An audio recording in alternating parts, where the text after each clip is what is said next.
can give us a brief what are they called? Recap. Summary, yeah, recap, yeah, all of these words, all of the above. Who can give us a brief recap of last session? I'll do it. I guess. I'm the DM. I suppose I should do it every now and again, I suppose. Yeah. All right. Okay. I need to take better notes. I think I remember the last session pretty clearly. I don't have my notes in front of me right now. In fact, I have to unpack a couple of books and stuff here yet, but I'll get around to it. So, as the saying goes, last week on Dragon Ball, well, 2 weeks ago on Dragon Ball Z, so the party went through the Obsidian Library, speaking with the stone giants that lived there and tended to the library. The last two that remained from a very long order. The arrival of the heroes was prophetic to them as well. It signaled the extinction of their guild, their organization, their way of life, and all of them along with it. But the party was given some direction. They headed down through the Upper Dark, which is essentially just a bunch of empty tunnels with glowing mushrooms and crystals, until it spilled out into a large fungal forest.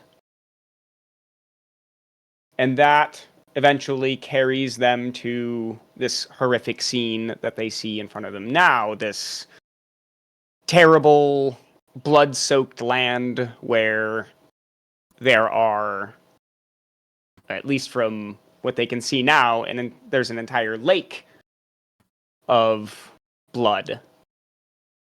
The landscape is a stark white, kind of like it is on the surface, but it's more of a bone white now, even with jagged rocks and peaks that almost look like bones themselves, coming out of the ground and stretching across the quote-unquote skyline. But deep down here, there is no light. So who has been traveling with light? I think it was Vimok. You had a light spell? Yes. Okay. What color did we make it this time? B.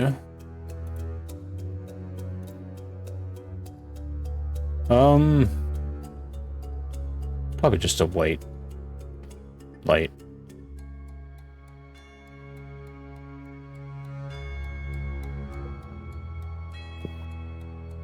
Okay. Well, the last time we left off, and we're going to jump right back where we left off, where you all are climbing up over this hill. The absent mind continues to taunt you.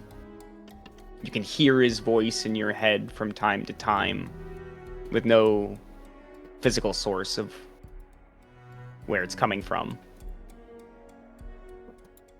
But standing up on this hill overlooking this large blood lake is where we last left off. And so I leave the campaign in the party's hands. Blood Lake.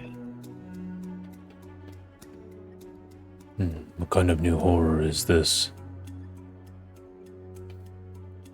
I don't want to touch any of that.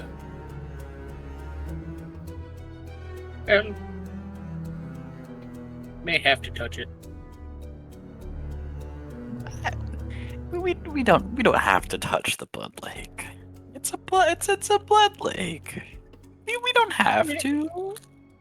I mean, as long as we can walk around it. I mean, we have to walk through it, then we have to touch it. We can walk The around. surface of it kind of bubbles as parts of it almost seem like it's boiling. No telling how deep it is. Blood Lake is okay. And I'll mention too, real quick, that the smell of this area, it reeks heavily of iron and rot. It's the ground is kind of mushy. Hmm.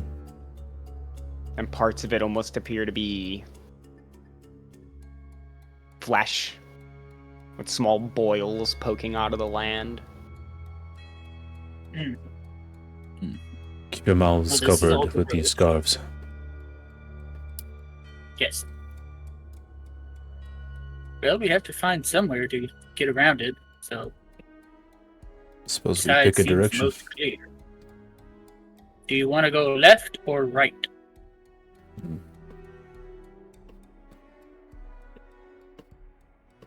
Looking out, do we see anything that would indicate a safer way? A more open way? What do you mean? Less terrain to have to go up and down and around. Also, if there's any movement, I guess just survey out for a while. Sure. You're surveying out far. So give me a perception check with disadvantage. Your immediate surroundings are well lit.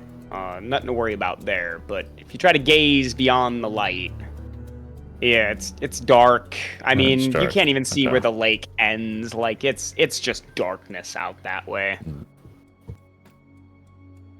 Couldn't really see much. Oh. The old saying goes, left is always right.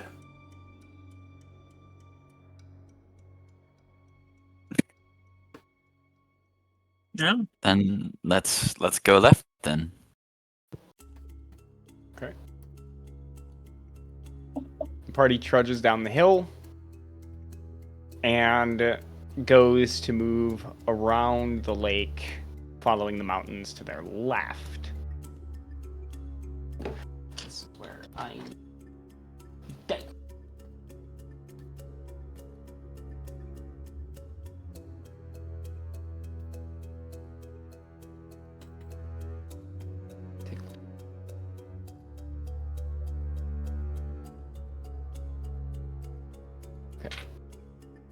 It has been a little bit, actually an entire session, since we have had to use your tokens.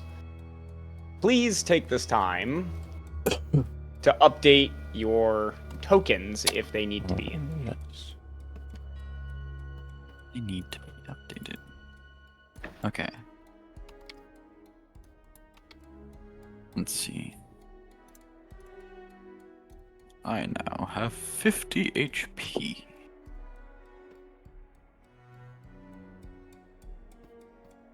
We're moving on up in this world today. Oh yeah.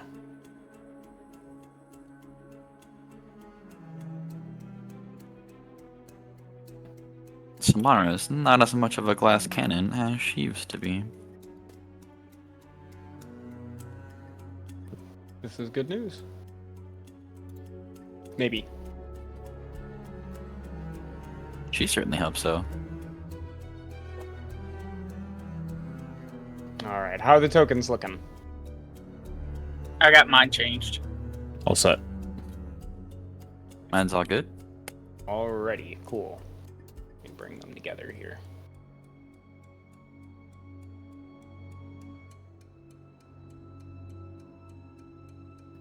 And flop us in.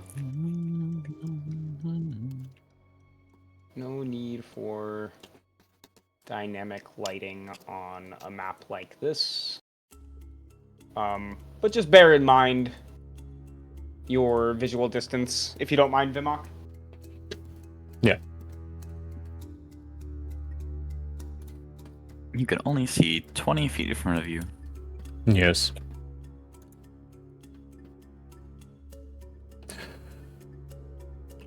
Let You me know know what? if there is something coming. Let me do this. Let me actually just do this then. I will rely on my superior sense of hearing. Okay, And you Gearson's this one. have Yes. not an aura. You give off light. You have to do like the So- Daredevil thing. Yeah. Bright light out to 40 feet, low light to 20 feet. Am I correct on that? For a torch? Or for your light spell? It's just as strong as a torch? Yeah. Okay.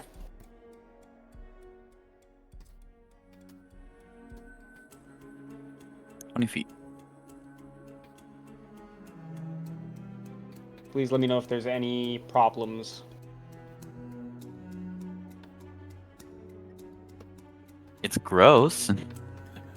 It's gross is what it Say- is. Was there a gonna say, vein? yeah, Christ, it's all veiny. The other than the flesh floor and blood This lake. feels yeah. This is this is familiar. Why does Pandessia have to be so fucking fleshy, dog? It'd just be a weird thing. Who knows? You guys will have free movement for a little while. Oh, okay. But if I say stop, stop. Yeah. Let's move slowly. Try not to kick anything up.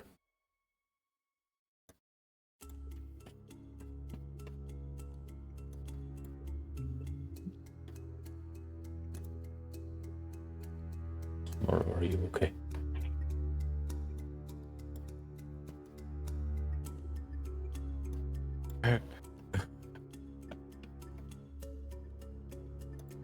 Oh my lord, it's so Samara? nasty.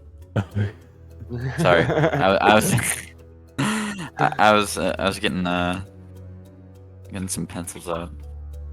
Thought you'd grown mad for a second.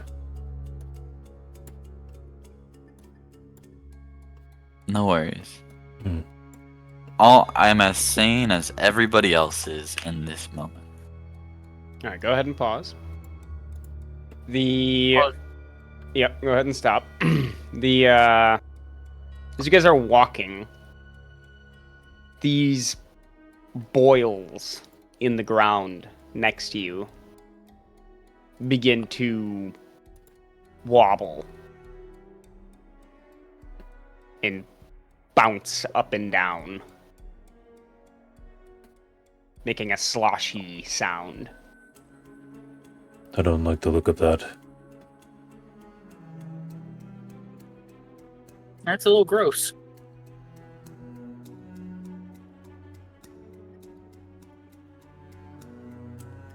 Step back. Okay. Despite you stepping back, it does not seem to have calmed this weird boil for some reason. As all of the other ones all around you begin to kind of jump and bounce in this weird fleshy cell that they sit in.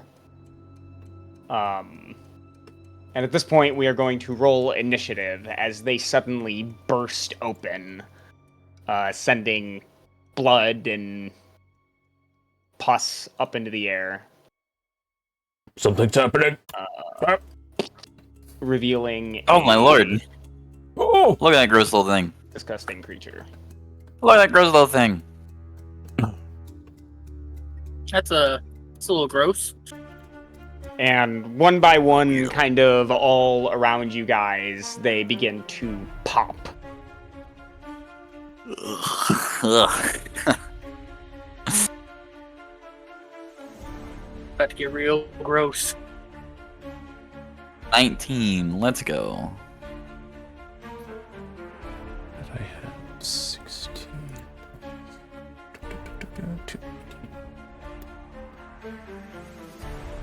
Oops. Here we go.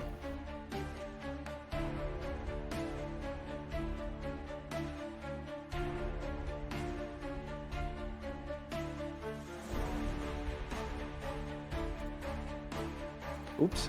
I'm doing this all wrong. I should just do it like this.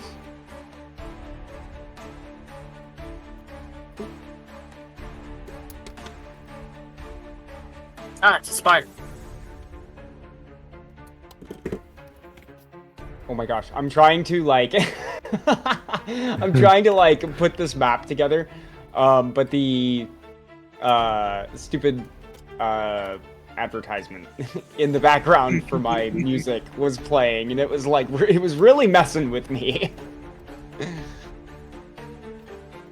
Okay, I think I've got everything situated. Yeah, great. So we are gonna go ahead, roll initiative, and go ahead and add your guys' turn in now. Oh, whoa. Filled very weird. Roll 20, what are you doing?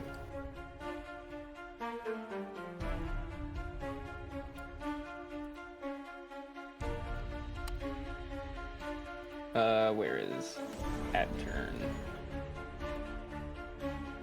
Add turn.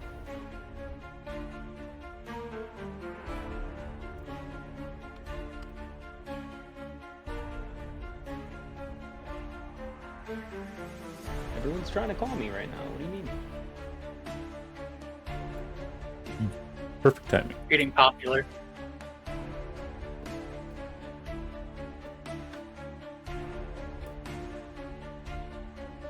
Here we go. Sorry, I was slightly distracted. Advertisement playing in my ear, phone going off.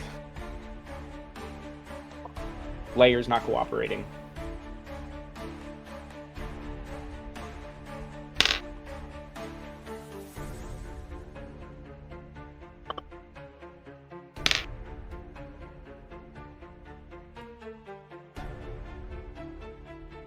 These dice cock way too often.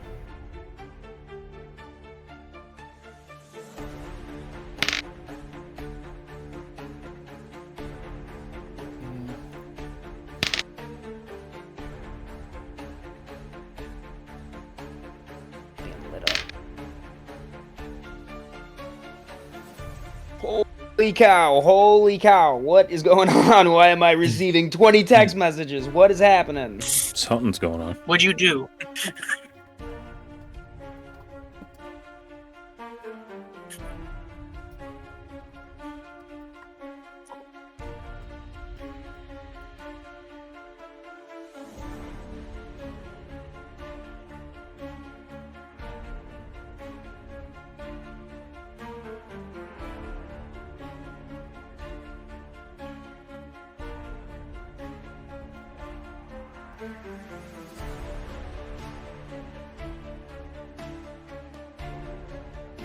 Okay.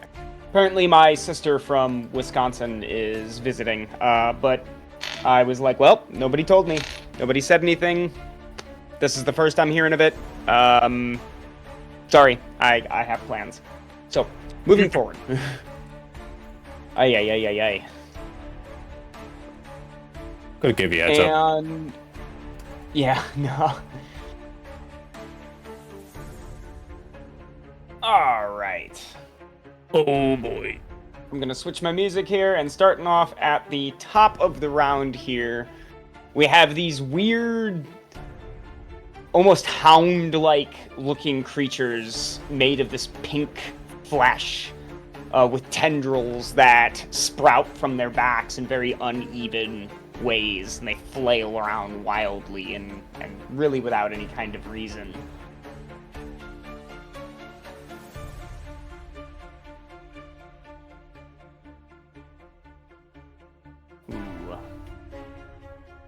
Dashing.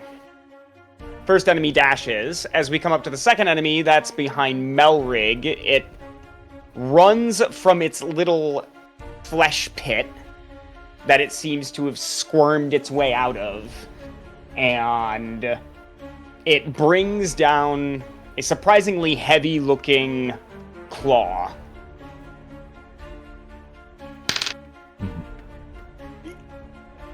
10 to hit. Nope. Second attack. 21 to hit. Yeah, beat me barely.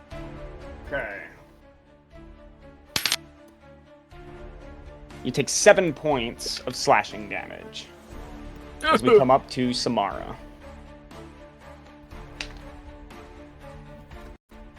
These things make no Samara is noise going- other than a strange gurgling noise as they run up to you. Oh, that's unsettling. Don't like that. I don't like that.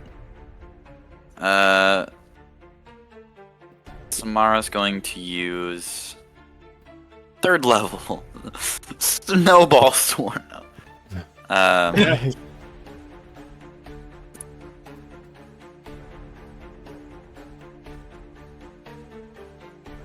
I forgot you got the snowballs. okay. Honestly, I did too. Can I? And this is true. And this is. And I want to make this. I want to make this decision. Can I? Meta magic twin spell haste? What Is twin there any? spell say? Yeah, can you read that Yes. off? I didn't mean to jump in like that. No, you're Meta good. magic No, you're Twin fine. spell. You can spend sorcery points equal to a spell's level, one for a cantrip, to target a second creature in range of the same spell. As long as the spell is at the same level it's being cast is incapable of targeting more than one creature. As long as the spell at the level it's being cast is incapable of targeting more than one creature.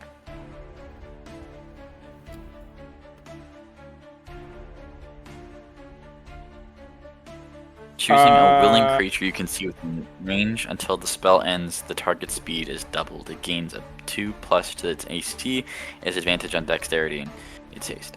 Yeah. I don't know. Based on that description, I don't see Sounds why like it could. not. It doesn't. I guess the technicality here would be if the spell has a specific number of people it can designate already. In which case, if you were trying to twin spell a spell that allows you to target up to 2 people, and you were using that to be able to target up to 4, it sounds like you would have to cast the second one at a higher level. Mm-hmm. I might be misinterpreting that, but that's how it sounds to me. So in this case, I don't see anything wrong with it because there's no pre-designation. I think haste. It's always a single person. Yeah. it So always is. I think you can twin spell this one and it works fine. And it does have a range going of 30 to feet. cast- So, wow, that's cool. I'm going to cast haste on Melrig and Vemok. Oh god. Twin spell. Okay. And then she herself is gonna try. She's not gonna move.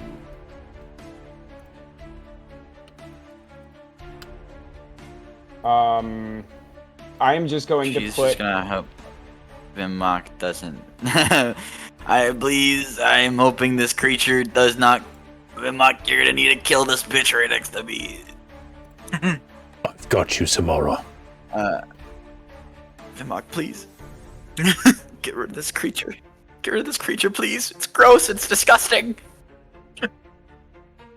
After Samara's turn, I would like to use my legendary action to lift up the God. stone giant stone, palming it and pointing out with my pointer finger and tracing the sigils in air right in front of me.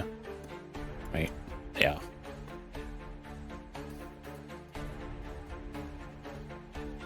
So, pulling the stone that was given to you from the giants, it glows as you trace a glyph in the air. The stone kind of guides your hand, and you said you wanted it right next to the thing? Right in front of me, right here. Okay. Oops. Why is this not working?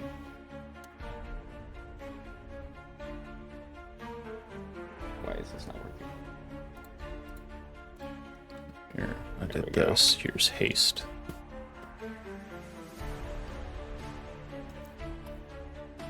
Oh yes.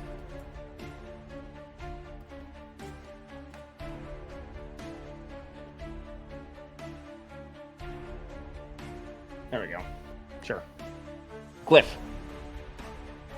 Okay. So a bright or a low light appears very briefly in a flash as the very same glyphs that you all saw floating through the Obsidian Library. One of them now appears next to Vimok. The Fleshhound.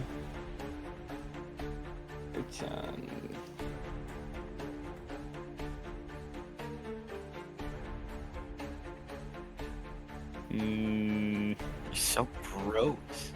Okay, there we go. So one attack comes out on Samara. 12 to hit. I believe 12 matches. Oh. Unless I have any conditionals. We need to increase your AC. We really do. It is bad. Does it in fact match? Yeah, it matches. Okay, you take 9 points of slashing damage. I need a Constitution saving throw to hold your spell. Thank God I have insanely high Constitution save. 9 points. Yep. Alrighty. 10 or higher. Please. Wait.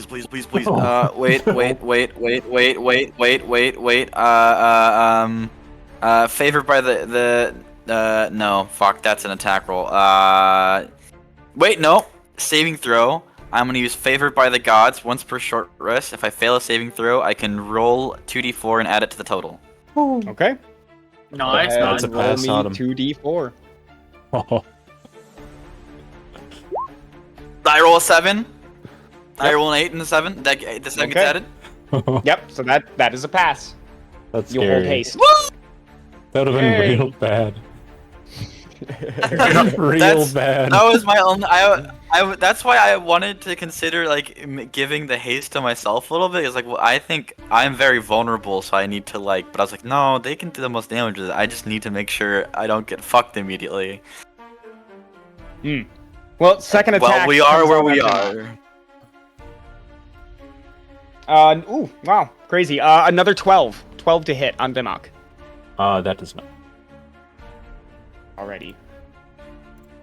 Vimok, you're up. I can't even use Shield of Faith. Vimok. Can I use Shield of Faith as a bonus? No, fucking my concentration. Whether to use the rune or to rage. I need a rage. I will go into a rage, putting away the stone and pulling out the battle axe as it begins to glow a little with some holy light. Turn to this one and swing. Roll to hit. Well, let's do my normal attack. Just 2 tag. Oh, that's a natural one. So the first hit is a 23 to hit.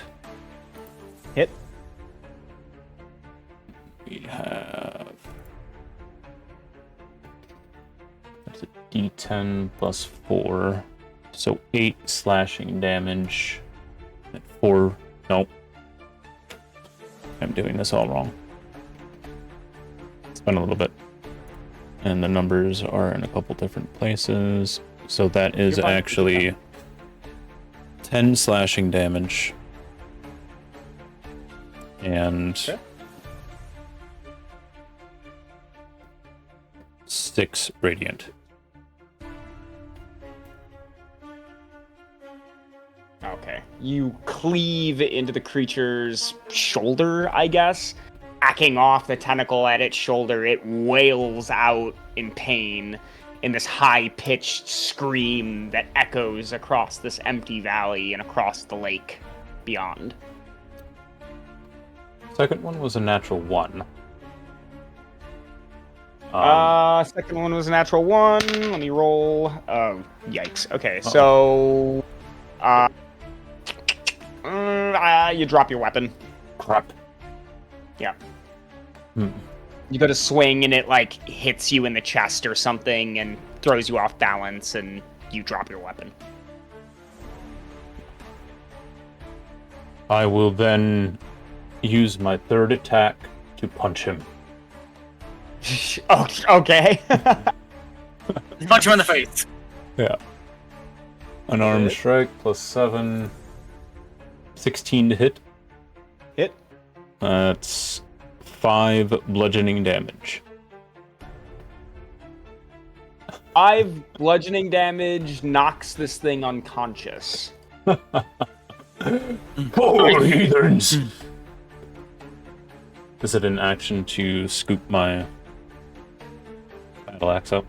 Or can I, because I'm hasted, take half my movement? Yeah, take half your movement. Alright. So scoop up the axe. Nice. And we'll move. That is a turn. Alrighty. Moving like a wildebeest. It'd be so fast, too. Haste is crazy. Haste is amazing. It's one of the best spells. Great. I can have 3 attacks this turn. This is, see, I have my legendary action. Hey, let's go.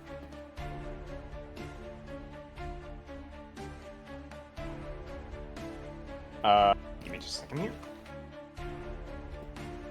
Forgot to pull this spell up in front of me here, just so I know how to use it. I discovered the art of turning my character into a crack cocaine dealer in Baldur's Gate 3. When I turned my wizards into haste dealers, where all they would do was haste like Karlach or like a fighter.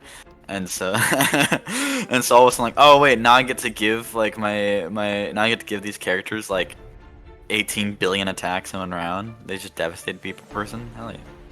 I just have to keep my little wizard away. 2 wizards, So- 2 fighters. Hold. All 3 are in range. Okay, Samara 1, Vimok 2, Melrig 3. Someone please roll 1d4. Anyone. 3. Melrig. As this flesh hound steps into the light, just barely, you can see that its tendrils on its back, just the tips, slightly glow. I need a wisdom saving throw from you. Okay. 15. 15. Alright.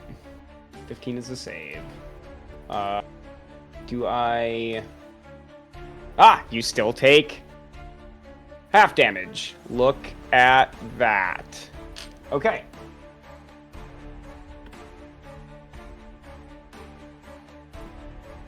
So you take 8 points of psychic damage. Oof. Oh, Not my sometimes. psyche. Already fragile enough with all the blood.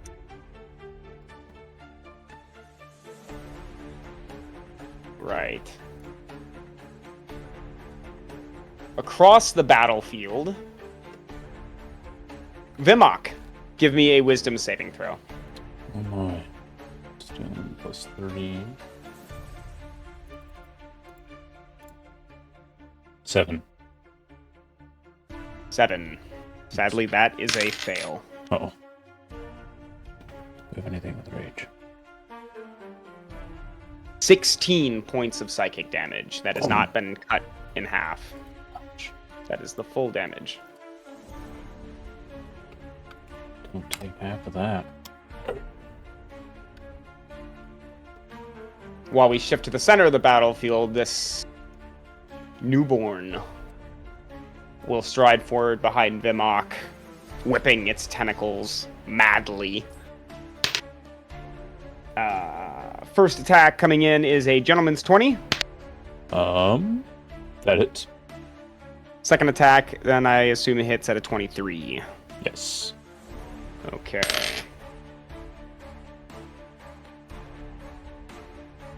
You take 15 points of slashing damage. Before we finally arrive to Melrig on the edge of the battlefield. Perfect. So the first thing I'm going to do is cast Spirit Guardian. Oh boy. How big is that aura? That is, they flit around you to a distance of 15 feet for the duration.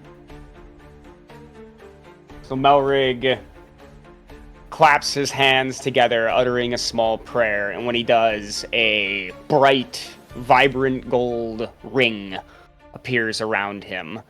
And on the corners of your peripheral, Melrig, you can just barely make out. If you try to look directly at them, they will vanish and disappear and move back to your peripheral. But there are angelic warriors that patrol the inside of the ring. And as soon as it springs into action, they too leap into action. The only time you can directly observe them is when they lash out. What is the damage of your Spirit Guardians? Alrighty. So, an affected creature's speed is halved in the area, and when the creature enters the area for first time or starting turn, it must make a Wisdom saving throw. On a failed save, the creature takes 3d8 radiant damage. On a successful one, the creature takes half. So 3d8. Okay. What is your saving throw? So that would be a 14. Okay. So first one is a pass. Second one is absolutely a fail. Oh, So- wait. This one is dead or unconscious. Yeah.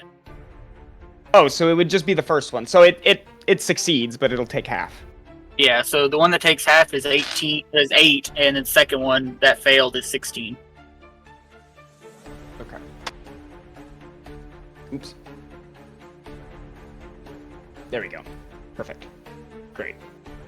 This one on the ground, yeah, I guess he dies. Yeah, I guess the Spirit Guardians don't distinguish between unconscious and not. I think they just kill it.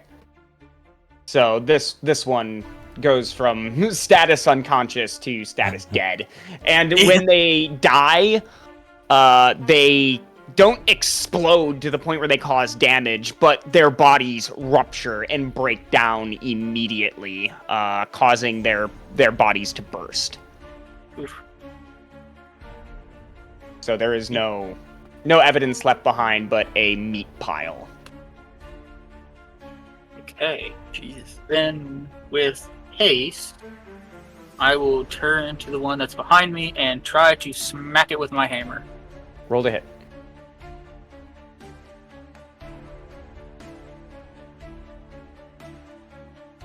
Seven. Miss. Well, I'm going to use my legendary action and try to hit it again. Okay. Even worse, got an natural 1. Alright, cool, thanks. Roll here. Okay. You don't have a critical failure. You don't drop your weapon or anything. You just miss. Okay, cool. So I'm going to attempt to move this way. Okay. That puts it in the circle. So wisdom save, natural 1. Cool, let's go.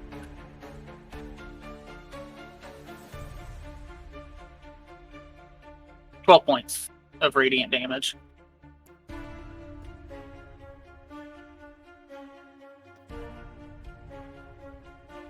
And then Alright.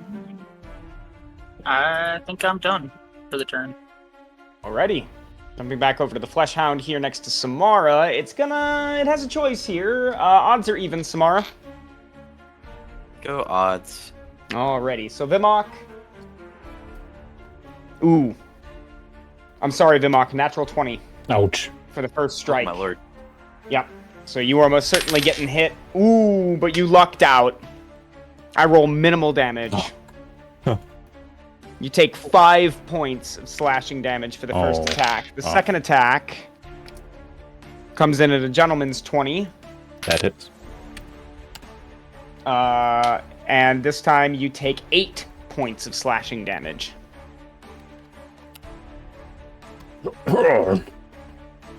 As we follow up with the one behind Melrig, it's the start of his turn. Does he roll? Yeah, or the start of its turn. Okay. Fails its wisdom save. Perfect. Be 13 points of radiant damage. And it immediately wails as its body is set in holy flame before it bursts, Beautiful. leaving behind nothing but chunks. Samara. Samara is going to. Okay. As a bonus action, she's gonna.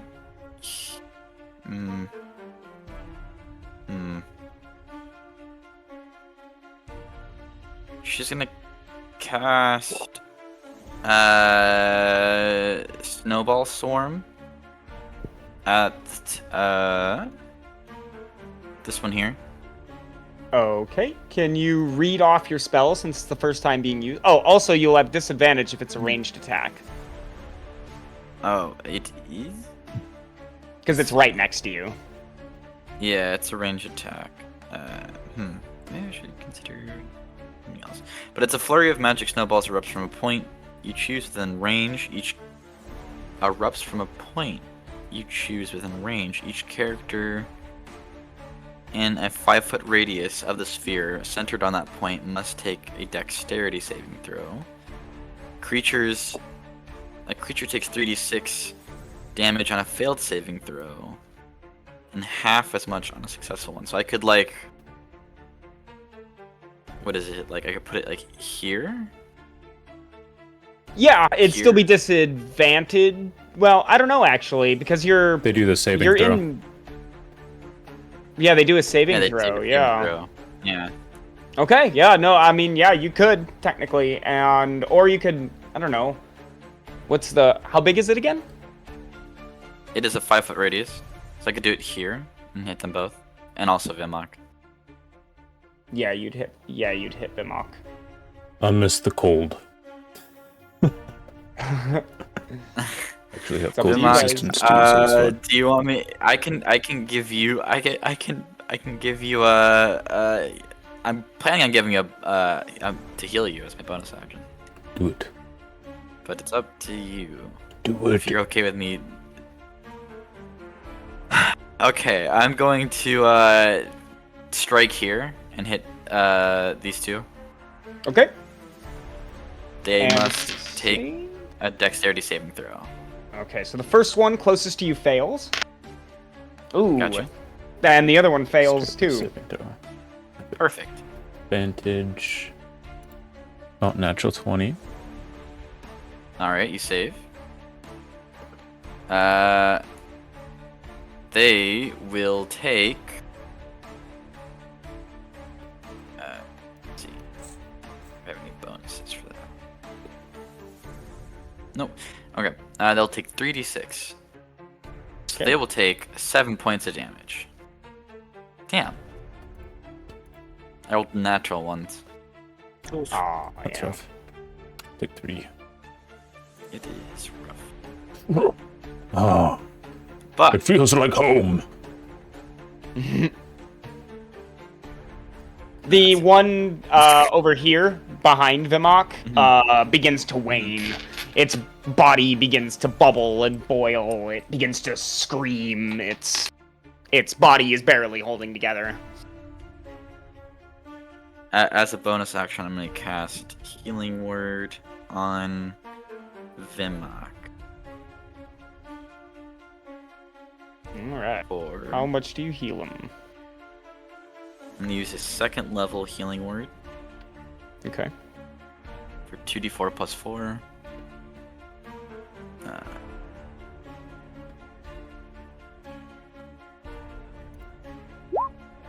Heal him for 9 points. Nice. That's Yeah.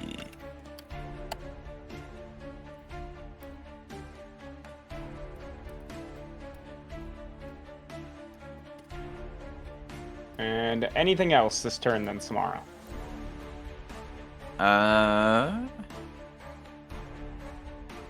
No movements? I feel like moving is gonna cause an opportunity, right?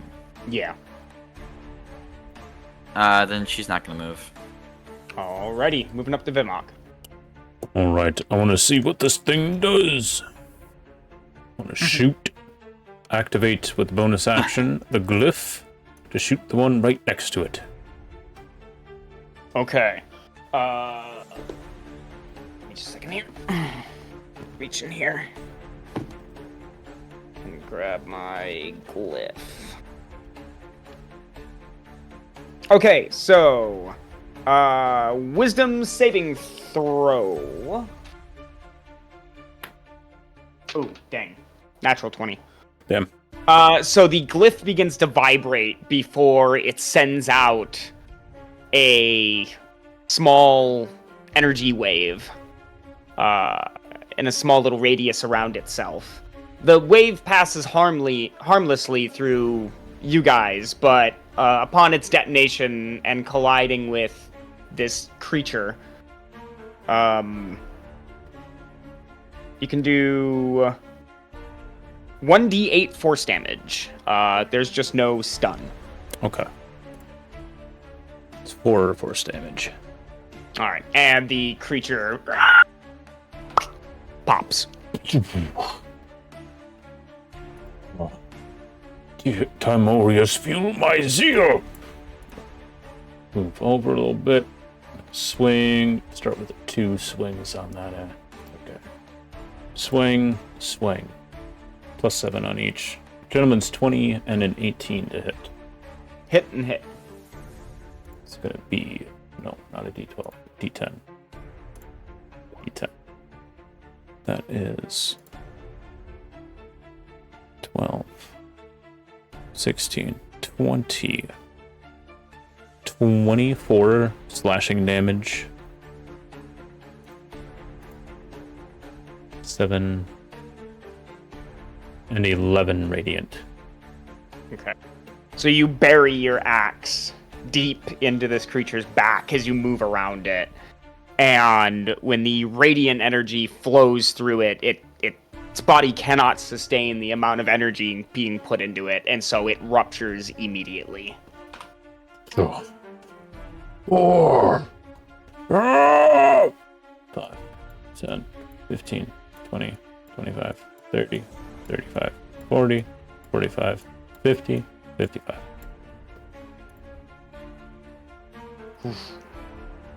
And Just each heavy footstep rolls out. across the battlefield carries Vimok closer and closer to the bad guys. And I have one more attack, actually. Oh yeah? Hey. Roll 10 it. to hit. Oh, no, sadly, miss. Okay. Sorry. Too zealous in my approach. Running too fast. And the flesh hound in front of you will respond in kind, waving its tentacles around. It scores 1 hit on you. Okay. And you. Ooh, dang. And you take 8 points of slashing damage. It will then try to back up. Okay. 5. Swing. 14 to hit. Hit. That is 9, 11 slashing. Oof. 3 radiant. Oof.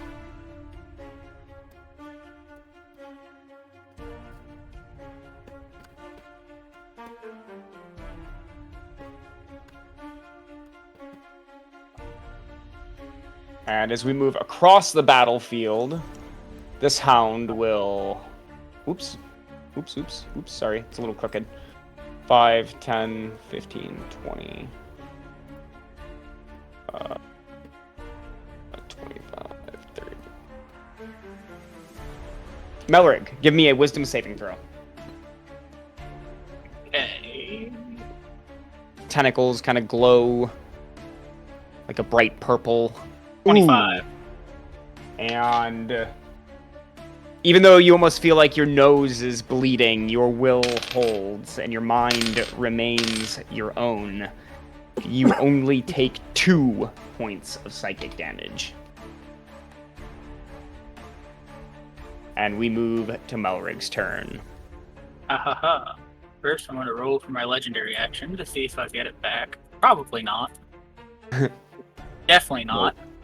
So then I'm going to move 5, 10, 15, 20. And he enters the spear. Yep, that's right. So... Oh, complete failure. Abysmal failure. Oh. That'd be 9 points of radiant damage. Oof, okay. His movement speed is halved. Alright. And then... sure, why not? Let's do a guiding bolt at 2nd level. Roll to hit.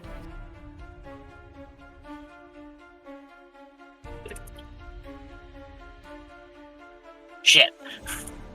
Dang, yeah, the bolt flies over its head. And it responds with a wail, a screech at you that almost sounds like that of a male humanoid, just yelling. Ah! Ah!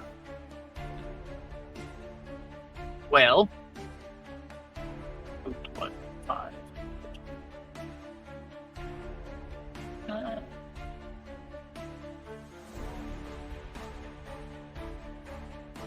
Move there and then I'm done. Ready. Tomorrow. Mara's gonna move 5, 10, 15, 20, 25, 30. She is 50 feet away. She will cast... Speak with it. She will cast Sorcerer's Burst.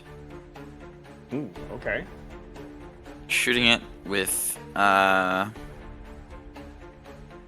do psychic damage on it. Okay.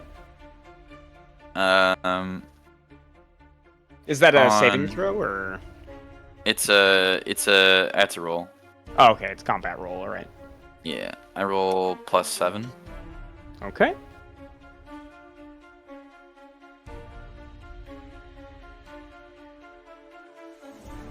I roll 24. Ooh, yeah, hit. Oh, damn it. I rolled 2 points of damage. Okay. And as you blast this creature with psychic energy, you can see that it almost seems to collide with an invisible force a mere inch in front of the creature's face. Interesting. So did it take any of the damage? No. No. Doesn't seem like it. Interesting.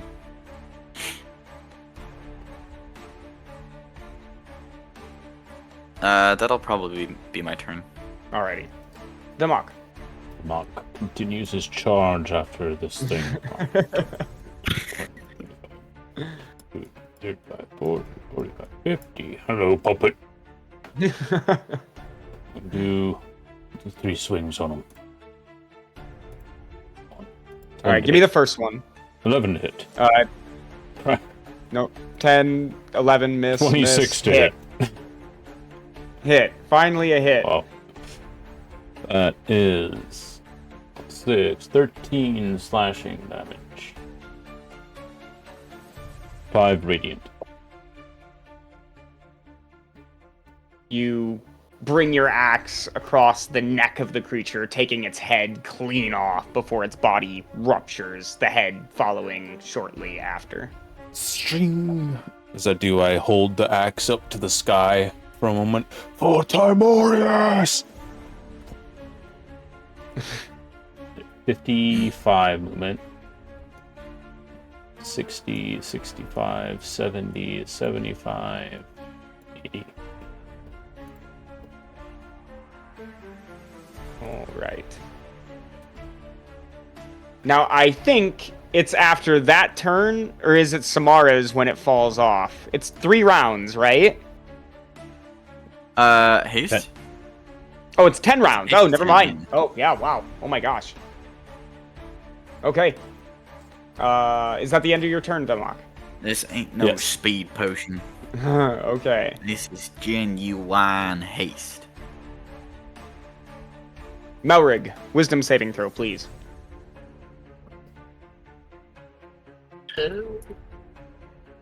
23.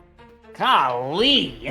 Oh. I also need a wisdom saving throw from that for the spirit guardians. Oh yeah, that's right. Yeah, no, you right. You right. This happens first, actually. Spirit Guardians happens first. So, he passes. It's natural 18. Well, Like, still takes 10 points of radiant. 10 points of radiant. Yeah.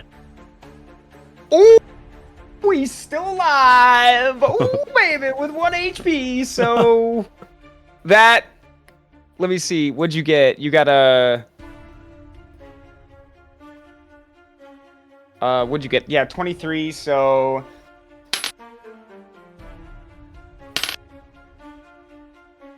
So you take 7 points of psychic damage. Okay. Oh, wait a minute. Hang on, before I move him, let me straighten him out. 5, 10, 15, 20.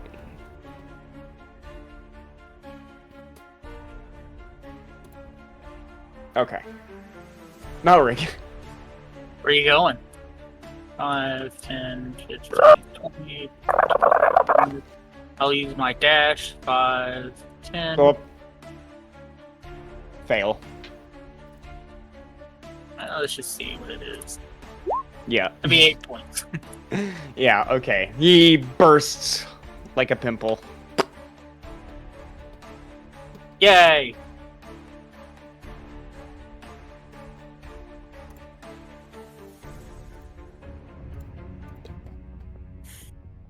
The party earns 1,000 experience.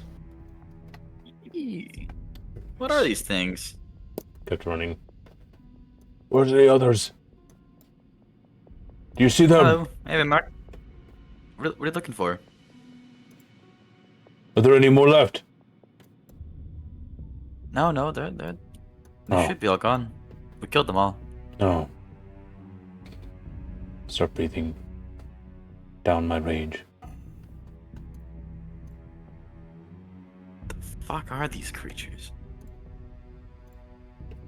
At this point, they resemble big piles of meat on the ground. They came out of those boils. Imaginations of the absent mind. Samara's gonna look into the boil. It appears to be an infected injury. Ugh. And it has a thick layer of blood and pus that coats the inside of the walls. No telling how deep this goes, but it appears to be some kind of hole.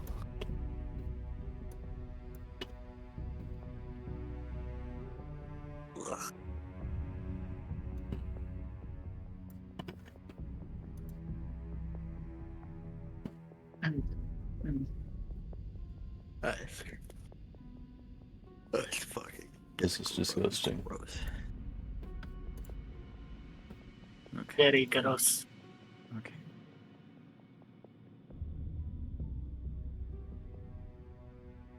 The air is heavy around here. Smells of blood. Very irony kind of smell.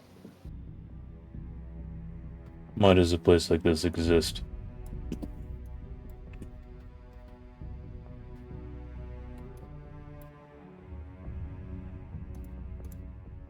Whatever it is, I'm sure we'll find out very soon.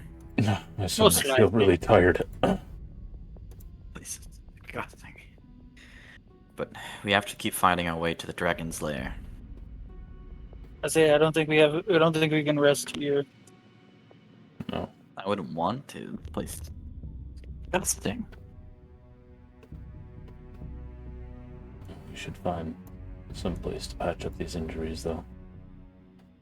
Oh, Well- yes. Until you find a place that's not made of flesh and blood.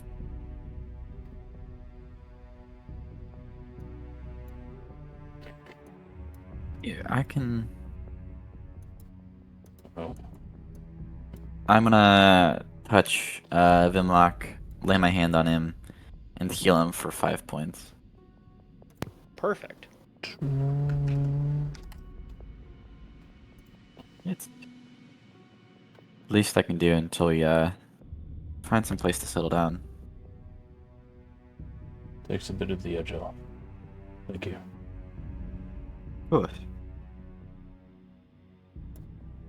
Get out of here.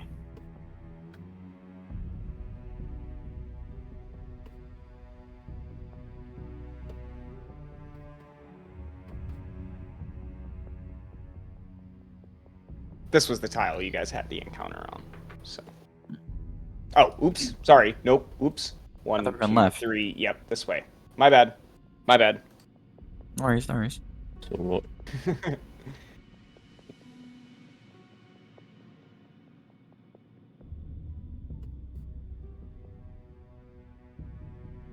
Okay. And the party continues to keep going around the lake. Oops. I got my.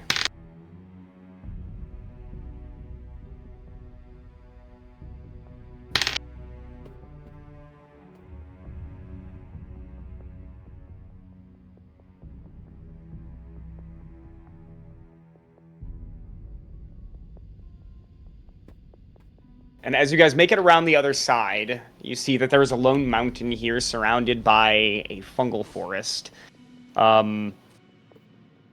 It is up to you in your transgression whether or not you actually enter its canopy. The mushrooms themselves are a pale white color with giant red splotches all over. Not just the cap, but the stem itself.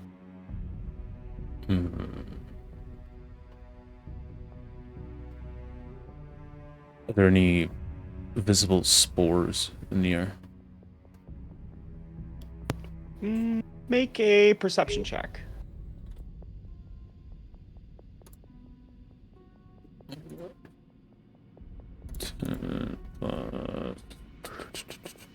Plus 3, 13. No, there doesn't seem to be. Hmm.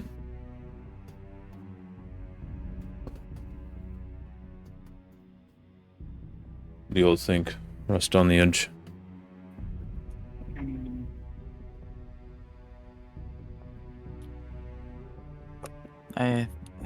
We should rest up. Yeah, we should rest.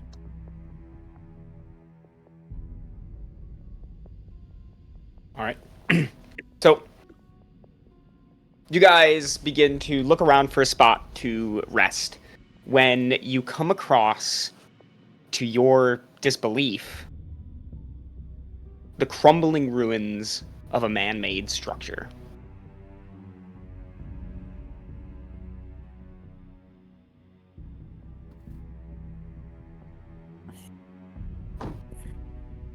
Kind of There's structures down here. trick is this? Who Who built on this? Memphis would build something like this out here? Well, who survived here long enough to do this?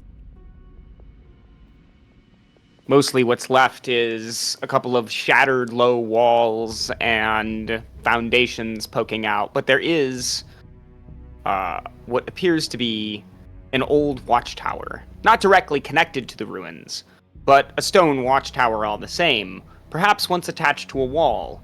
But if there was any physical remnants of the wall, it's long gone, reclaimed by the blood kelpy grass and weird fleshy groves. The structure itself, although old and most certainly in disrepair, surprisingly also seems structurally sound. For now.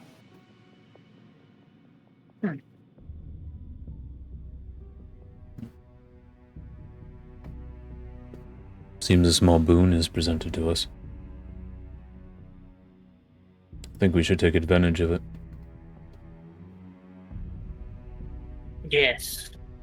It would make sense to try. Who knows, the next time we'll find something like this.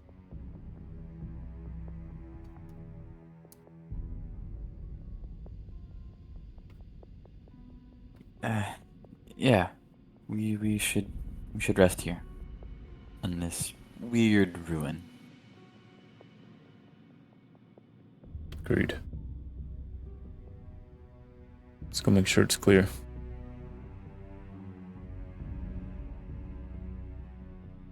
You guys cautiously begin to step into the ruin. It's got a large door, or at least what probably would have held a door. Only the frame is left. It's a double entry, so all three of you are able to kind of enter this area at the same time. And as you look around, you can see there are no floors on the inside. The center of this tower is dominated by a large stone pile, presumably of the floors that have collapsed from above. And in the roof, there are several other smaller holes that you can see. So, where the building seems structurally sound, for now, it is most certainly in absolute disrepair.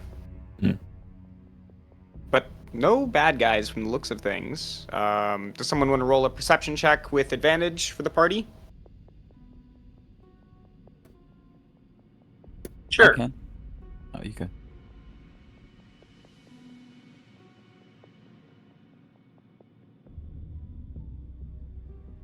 $14. So you glance around the room, eyeing up the stone. It all seems still.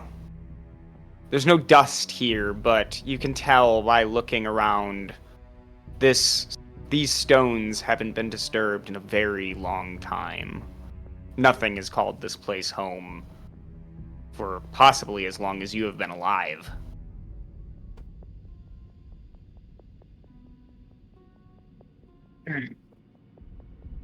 Well, there doesn't seem to be anything. But that doesn't mean there's not something here. As per the boils outside.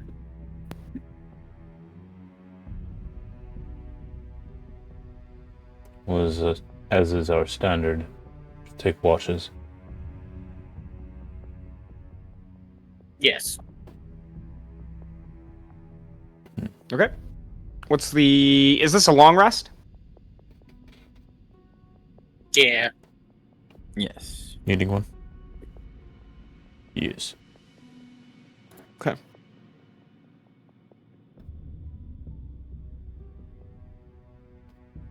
So, what's the watch order here? I'll go first. Okay. I'll go second.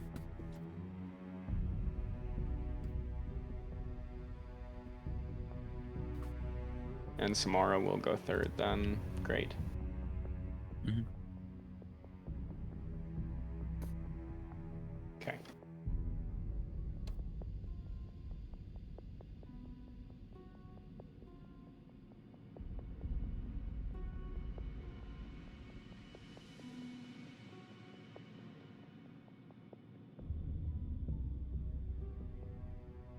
All right. So Samara, by the time we get to your watch, you feel well rested. You, as an assumed cleric, right? It is probably often your daily ritual when you wake to pray for your spells. Mm. Right? Mhm.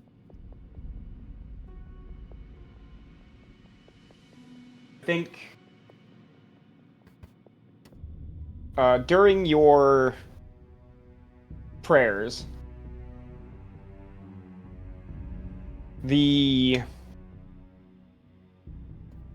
that shadow comes across the back of your mind. It doesn't say anything at all, but is present.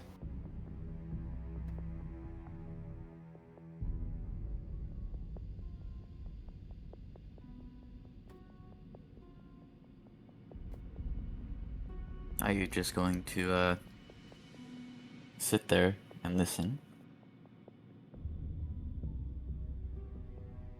There is a screech somewhere off in the distance.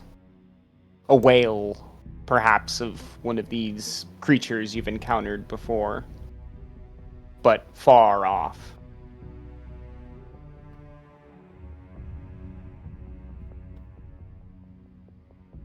Are these creatures all yours? Could such a thing as natural wildlife even exist down here?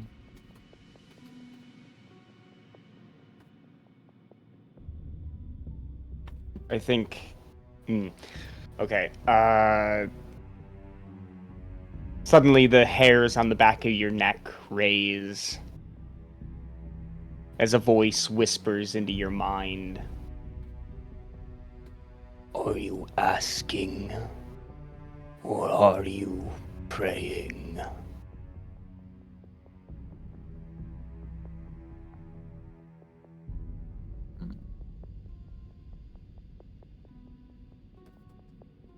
I am asking.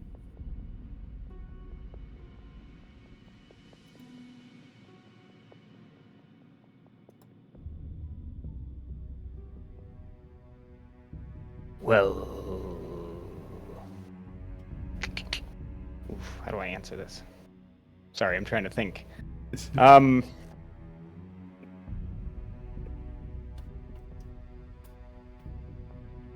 They are of my making. They sing with my voice.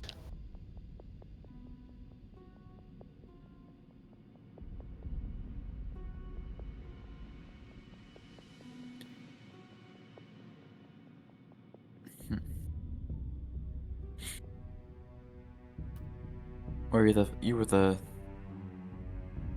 first one to sing, right? I should be the only one. Why? It's mine. Because you won the right to sing alone?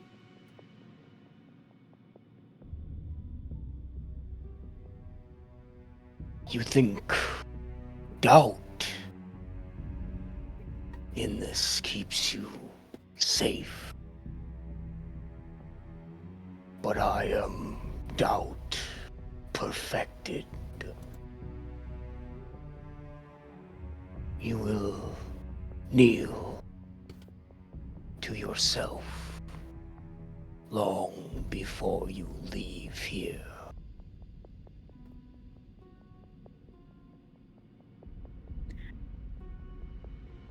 We'll see who ends up kneeling by the time we're done. I needn't call you Aethanborn. You will come of your own will. It has been told, and I have been desperate for this one moment.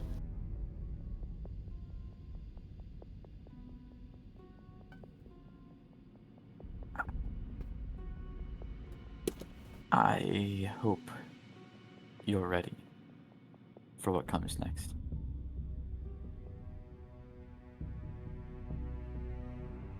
I have long waited.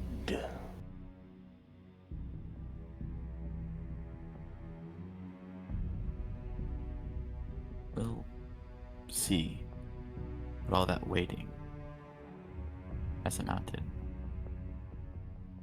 Did you enjoy your rest? I never rest.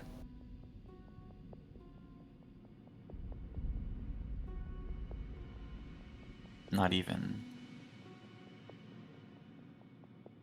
since the beginning.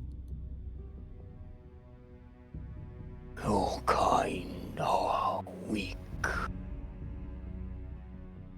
tired, pitiful. Your concepts are not my own.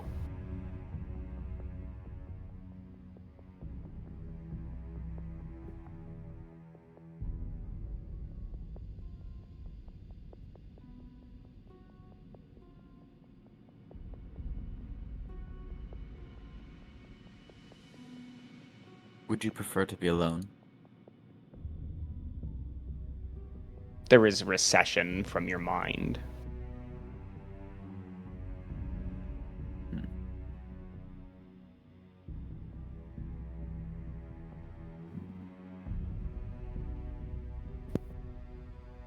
I guess we'll have to find out.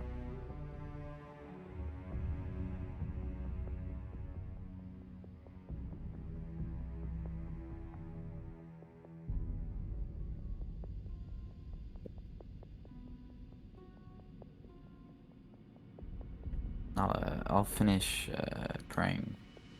Yeah. Okay.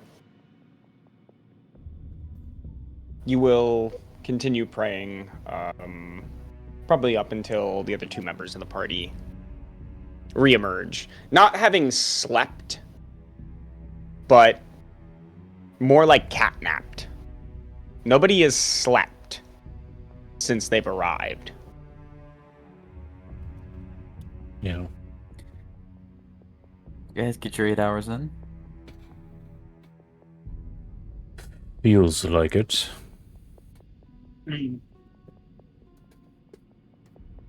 Feels like I'm I had a ready. As ready as we can be. The camp is packed up, and the party moves on.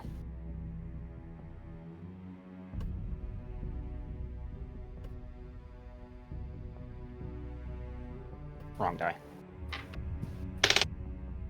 Okay.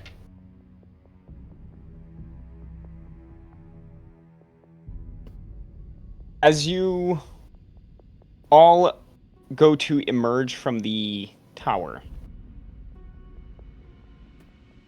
Samara, you have the highest passive wisdom. As you come out and look up, gently floating above the ruins of the primary structure is a large ball. It looks like a big ball of chewed up bubble gum that is roiling and floating. Maybe a good 80 feet off the ground.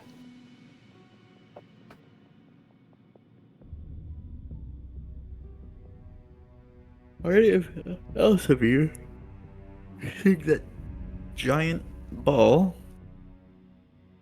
Giant bowl. It is a giant ball. Where? Up. Floating up. About 80 feet. Oh, This place is By judging by its size, Samara, it looks to be the size of a small carriage. it's utterly massive. I think we should leave. Yeah, I don't want to see that thing come down. No. It'd probably be best. We should keep our distance and avoid the giant death ball. Try to Made stay of under flesh. some of these mushrooms. Hopefully it doesn't see us.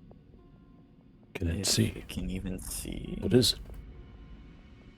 As you guys begin to try and slink away, you can see that the ball suddenly has four blood squirting bursts, two on each of its sides, as these tentacles begin to slowly worm their way out of the mass. And attached to the end of these tentacles are bulbousy eyes that begin to wiggle and blink. I think we should move a little bit faster. Yeah, I think we need to go. Start jogging. The party begins to quicken their pace.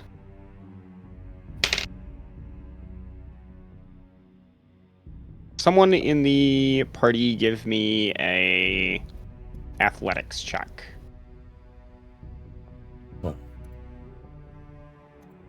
Yep. Natural 20. 27. Oh, wow, okay. So the party, staying underneath the mushrooms, you all slink into the forest running at your full speed to get as far away from this place as you can when there's a roar that is unleashed in the chasm here that sounds like, I'm going to use a modern example here. It sounds like subwoofer is being blown out Yeah. of a car, like when they finally quit and they Oof. Oh man. Keep running. Run. I will stay in back of the party. Make sure that I don't pace them, because I'm a mild man. Okay.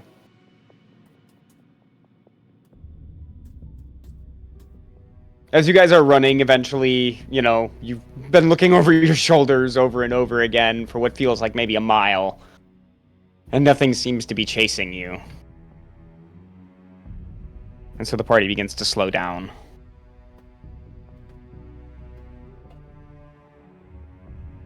I think we're safe to go back to just normal marching. I think so. Look over there, I think I see some more of those boils. Best Well. to avoid as many as we can. Someone in the party make a nature check.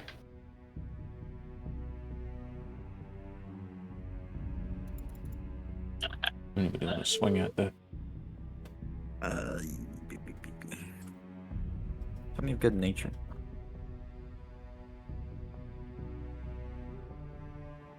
Not really. No, I have a +2. I got a plus nothing. I'll go for it. +4. Ooh, 11. Okay. Nice. Oh, nice. Yeah. Sorry, nothing. Nothing. 11 doesn't cut it. Yeah, I don't have any other distraction, flavorful dialogue for this one, so I'm sorry. No, it's a fail. So the party will keep moving. Oh, yep, and then the next one. And then I will again. Can we stop at one of these bone things that are like sticking up out of the ground. Yeah, Something. sure. Can I cut some of it off? Break some of it off? Maybe just a couple. Even just something small. Yeah, you can break off a few pieces. Do you have a crowbar, hammer? I think I have chisels as well. Yeah, you can break off a couple of pieces of this. It's when it breaks, there's like a dust that breaks off from it too. Like the inside of it is very chalky, while the outside seems to have a very hard exterior. But the inside of this, like if you wanted to, like with a knife, you could probably hollow it out like super easy. Hmm. It's almost like wood. I have a feeling if we're able to bring this with us, that someone somewhere will be interested in it.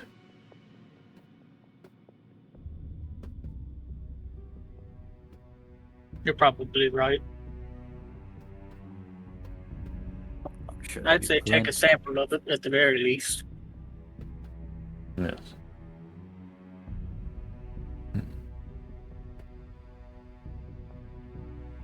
As you take samples and move around the area, you notice that the blood river next to you seems to be picking up in its current. You guys are heading upriver, so to speak.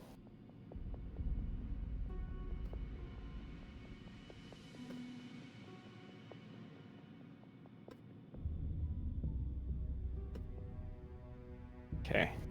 Just continue. Okay, so that's 4. Okay, 5.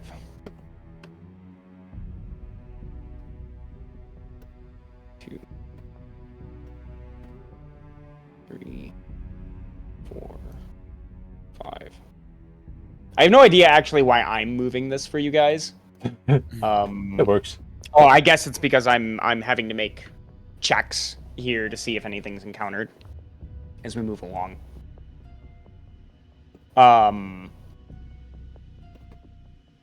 As we come into this area, Samara, you see some more of these weird-looking flesh hounds that begin to move between the rocks and the mushrooms here. But they do not seem to be moving on you, just stalking you. And you've noticed this over the last mile or so.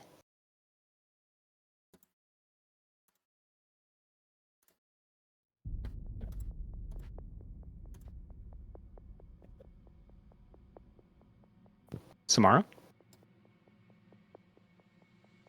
Yes, Did you hear that? I did not. Oh. I said that you've... For about the last mile or so, you've noticed that there are a few more of these flesh hound creatures that are stalking you. They're not, like, moving on you aggressively, but, you know, at first there was 1, now you see 3, now there's 5.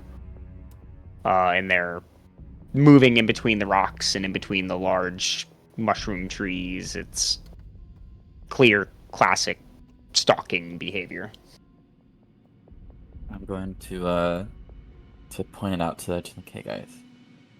Hmm. We're being tracked by the weird flesh creatures.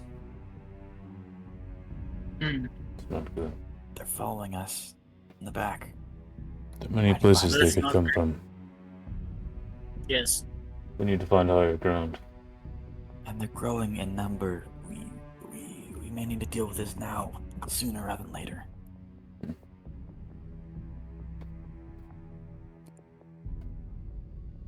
You know where they are. We'll recharge in after them. They're following behind us. And then, behind the flesh trees. Can you utilize a tactic my people would use against wolves? Need to try and find some type of choke point to lead them through. Try and find some kind of crevice or something. Perhaps like one of those bone rocks. Okay. They're gonna.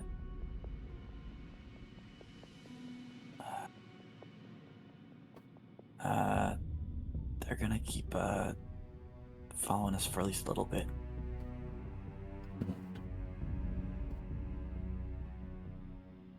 Let's try and lead them to something. Try and find something. Just keep going like normal, but keep your guard up. Okay. Can I try and like look for one of those like, little choke points? If there's like any near us. Well, as you guys are traveling, go ahead and make a perception check as you look out for a choke point.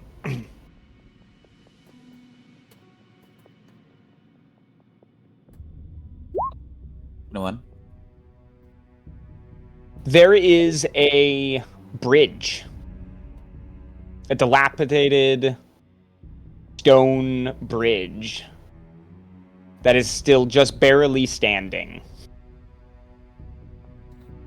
And it's missing all of its like lower walls for the outside to like keep you on the bridge. It's completely open and exposed, but a bridge nonetheless. And it goes across the Blood River.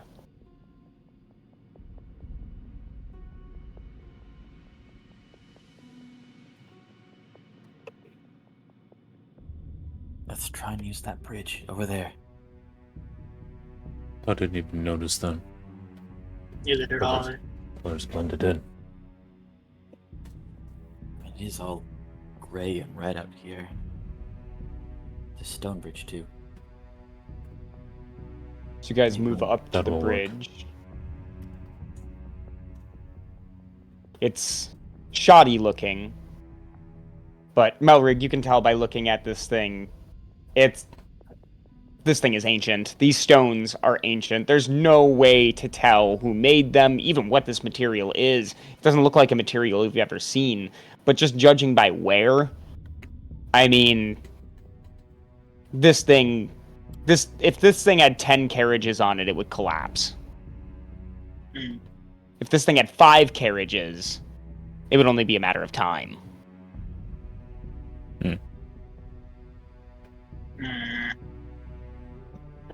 Well, it's not the most structurally sound thing in the world, but it might be able to hold us if we can get them on one by one. How wide is the bridge? It's around 8 feet. So, for Okay. D&D, just say 10. Okay. I have these bags of caltrops that we can lay at the base, at the beginning of the bridge. We'll make a break for it. Should slow them down a little bit. Could be a good plan. Okay. You guys begin to... Are you, like, moving across the bridge and, like, waiting to see if they follow you? Is that the plan? Yeah, we should. I don't want to Yeah. waste my caltrops. They're pretty quick to throw out. Actually, here, Okay, so you... Melrig, take a bag. If they do chase us, then we can both throw them out at once. Then run.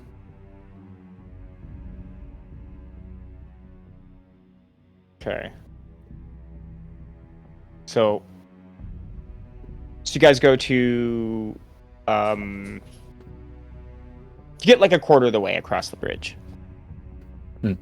And emerging from behind the rocks and the large mushrooms are the flesh hounds. And they begin to kind of group up, almost like wolves, and encircle the front part of the bridge. But they don't step on it.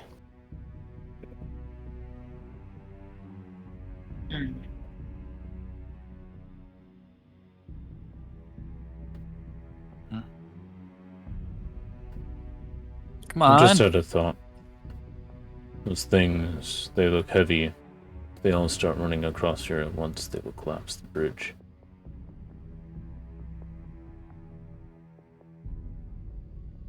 This is when all three of you begin to feel a very sharp pain in the back of your head as all of the flesh hounds raise their tentacles. And they're all kind of glowing orange. Orange. I need wisdom saving throws from everyone.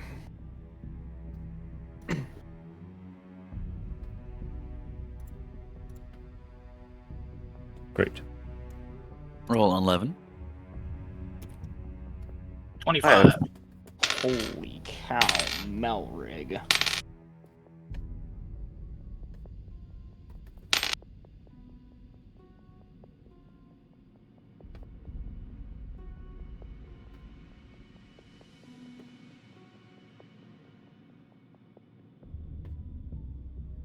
$33 points of psychic damage. Oh man.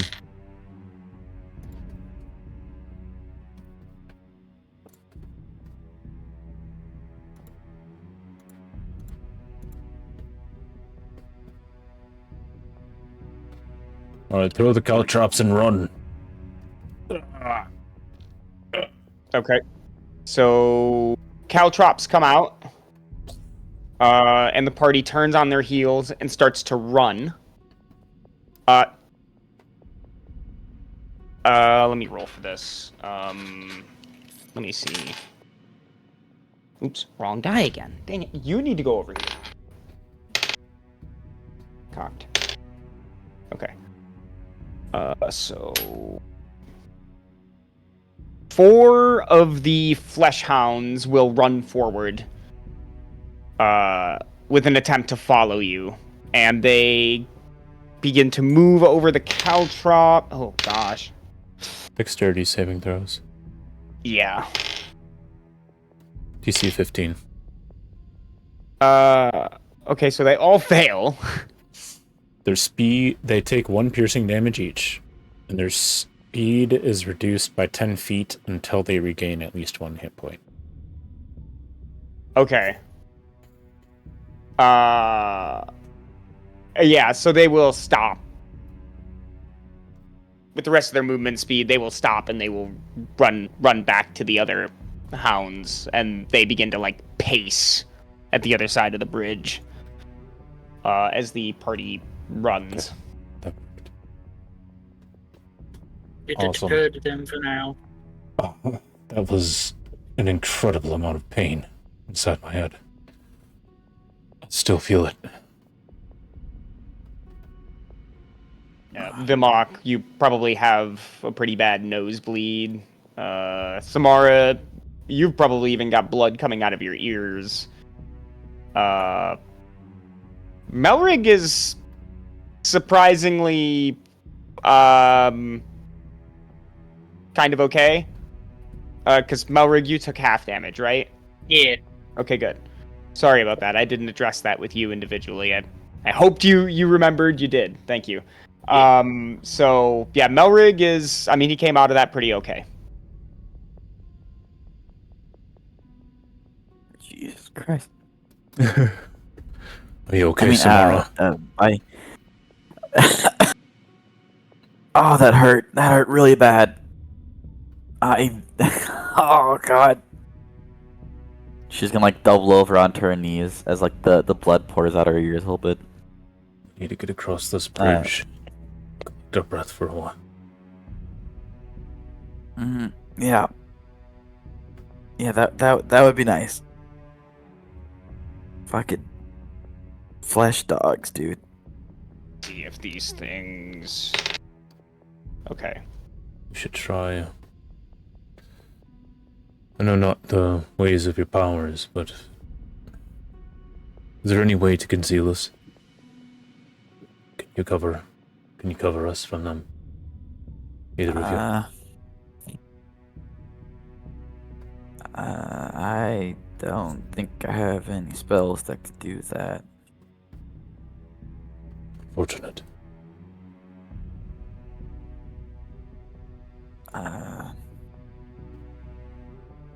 Melrick, what about you? I don't.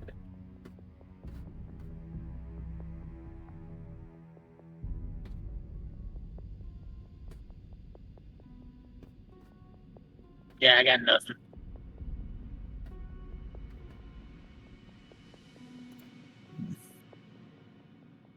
Maybe you can just like dig in the side of a hole or something.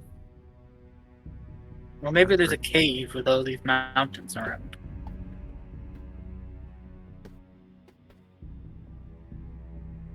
Perhaps.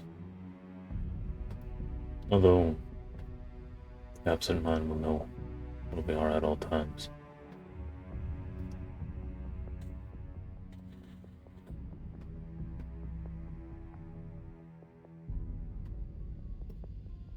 Do you think he can hear us? Everything that we say. Probably. Oh yes. Oh yes. I'd make the assumption that he can.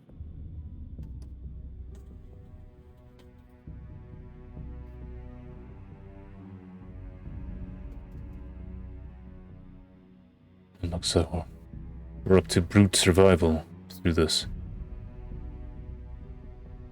Let's push our way through.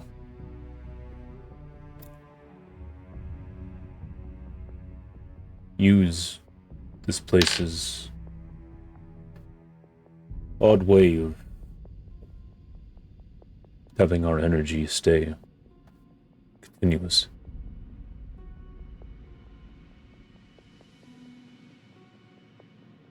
Must run the whole way through. Ooh. Wanting to. What? Just press on.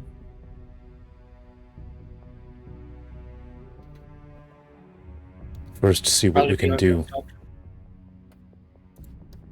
about this headache. But then we make a hard dash for the mountains.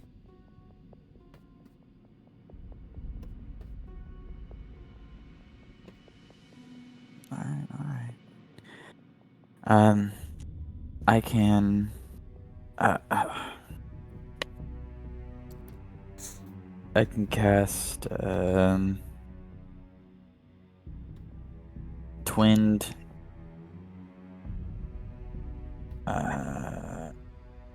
I can cast Twinned second level. I mean, yeah, second level Cure Wounds on us.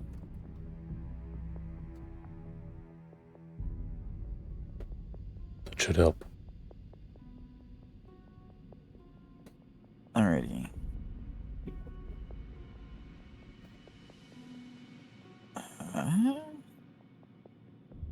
So we both each get 2d8 plus 4. We both get 12 points of damage. That should. It's not exactly half, but it's close.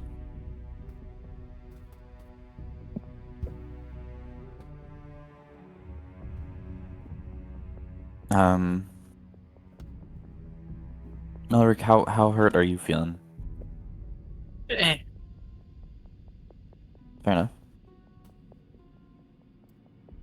could be better. Could be worse. Do you have any could you do you have any healing to spare?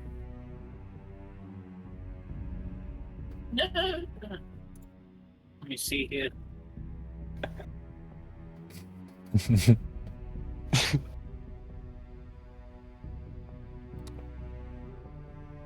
I do have Yeah, sure. Yeah. 3 normal potions of healing. Can save our spell power. Nah. Put your spell away. Hmm. Oh, put your potion away. I'm gonna cast Prayer of Healing. And I'll choose okay. the 3 of us. And then that'll be 3d8 plus 3. Wow. Plus 3. Damn. That's the 10-minute spell. Damn. 20. Wow. Wow. Wait, that's the 10-minute spell? Okay, Yes. so This, I want to take a second now and talk about the spell in particular, because this spell is hotly debated about how it should be used, because it essentially just heals the party. And it is a what level spell, Melrig? Third. Yeah, third level spell that basically just heals the entire party, and it just goes for 10 minutes. So if you're out of combat, you literally you heal back up to max, right? Now, there's a lot of debate on how this should be used. I personally don't have a problem with it. I personally don't care. I just view it as another way of taking a short rest without using a short rest charge. Yeah, that's right. Yeah, and it takes It's essentially what it is. It's a 10-minute spell, so it's. And it takes 10 minutes. Yep. So if you want the full healing to where you go from, basically on death's doorstep all the way up to your max HP in 10 minutes, totally fine. I don't mind. It's magic. But, you have to actually be able to sit through that 10 minutes. Yeah. In order for that to happen. And it's basically just another rest. I don't care. Not a big deal to me. So I just want to address that moving forward, because honestly, go look at that spell on Reddit. You'd be surprised what you find. People don't like it that much. People really do not like this spell. There's a heavy debate about how it should be used. A lot of people say, nope, you can only use it in combat because, it controls the amount of healing that comes out of it. You can't just, boost the party back to full. Mm-hmm. It can destroy dungeons in certain cases. In this case, I'm not worried about it. If that ever changes, I'll let you know in the future, but I doubt it. Okay. So, no. Moving forward, the party is basically fully healed. Let's make sure all our gear is strapped down very well. Get ready. And as you guys march across the other side of the bridge, you will hear the kind of sloshing sounds of the Blood River behind you, which does not sound like water rushing. It sounds deeper. If water could sing, it would be beautiful. This is distorted.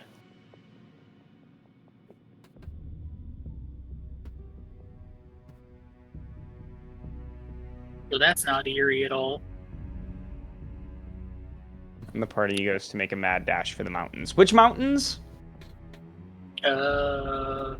Which mountains you want? Let's go mushroom. Mushroom? Okay. Okay, so Flesh trees? two Or tongues? moving across here. Yep, 3 and 4. Okay. So you guys seek higher ground for the moment. Going up into the mountains, which have this kind of bone white color. And even the stones that you step on are more like dirt clogs, really, where they break open underneath your feet and this white powder is exposed, and it's getting all over your clothes and all over your ankles and shoes and boots and just whatever you're wearing. It's getting everywhere. It's not like sand. It's more like ash.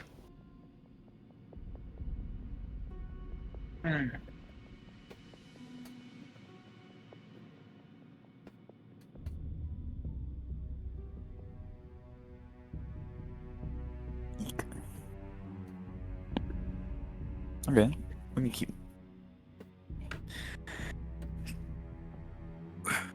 keep pressing on. Kind of want to grab one of those mushrooms. One of these bad boys? Detail. Yeah. Check it up a little bit. Just a sample.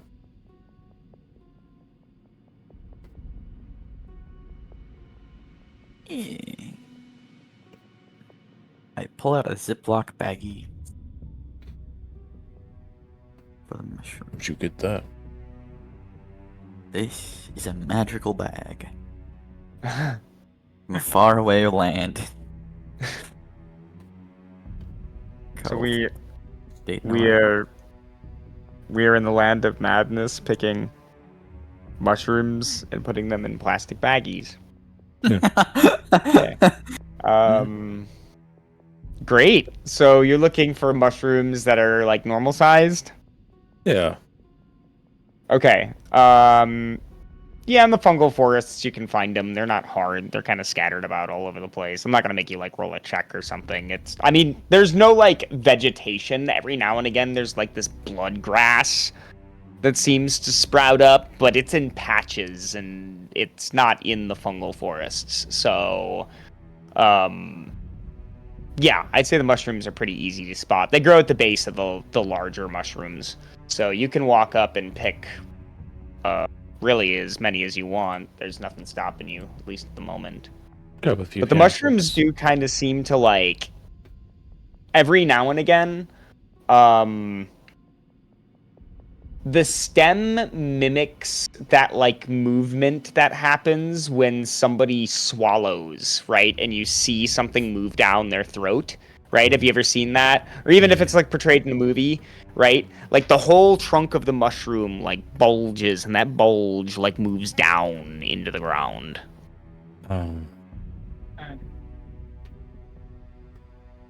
This is unsettling and unpleasant. But it must be done. Yes, For science. for science. Alright, gonna get my good knife. Shink. All right. You spend several minutes collecting mushrooms until your quote unquote plastic bag is full.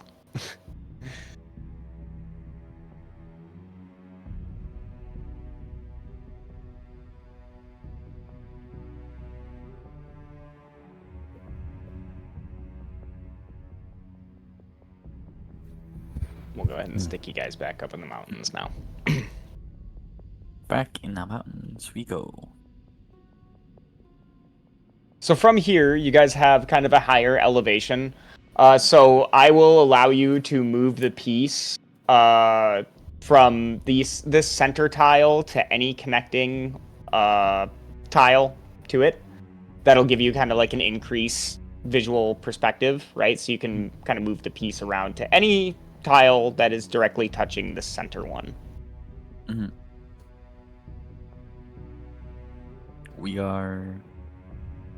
We're looking for a hole.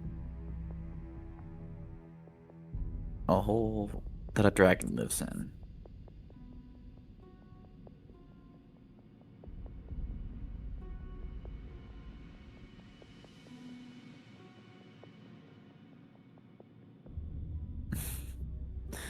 Do any of you guys see that hole? No. No. What hole?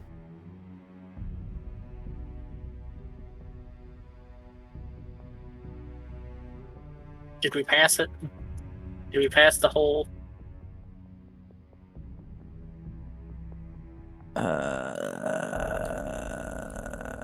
Wait. Now, what in the heck? What in the heck is that over there?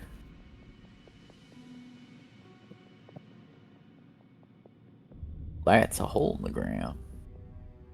It would appear to be a hole in the ground. We need to find the hole, because I think that's where the dragon's at. But what if there's more than one hole? If I remember correctly from the Stone Giants, we are basically already kidnapped by the voice, and as long as we focus on intent to move towards the destination we want to go, the world will send us where we need to go, even if we don't know exactly where we need to go. Cool, we're going towards that hole then. Yeah.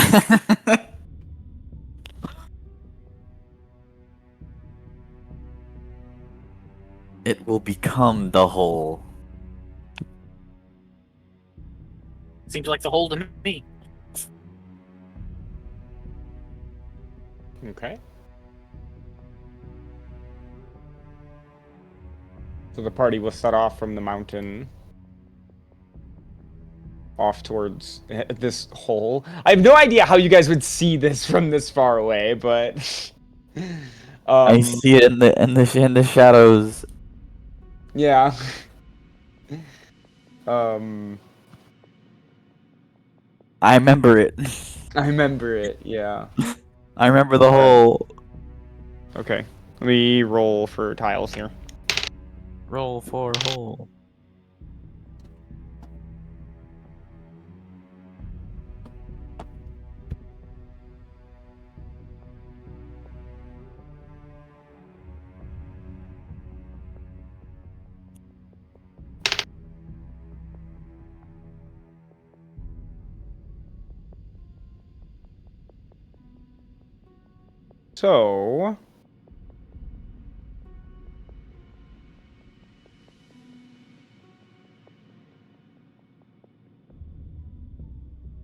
So the party comes around these mountains, following a tributary off the main river, and now you're actually going down river when you're following this tributary, and it floods into a small swamp or like a delta. And growing in this delta are trees that appear to be made of flesh.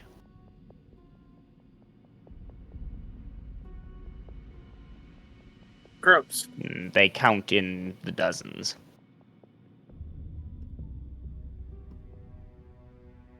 Oh, finally found the flesh trees. I'm normally not one to burn down woods, but I think we could make an exception. Do you think it will burn easy? Probably not.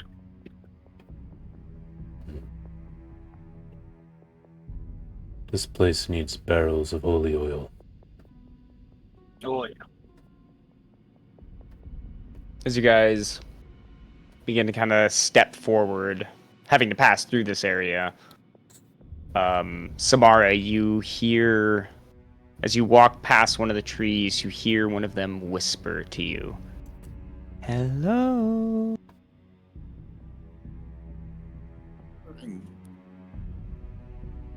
You will not speak to me, tree.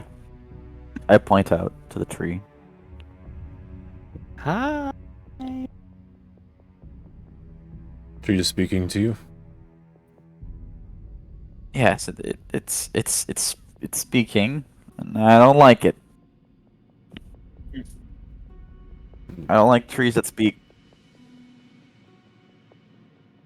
I mean, I feel that's a rational judgment.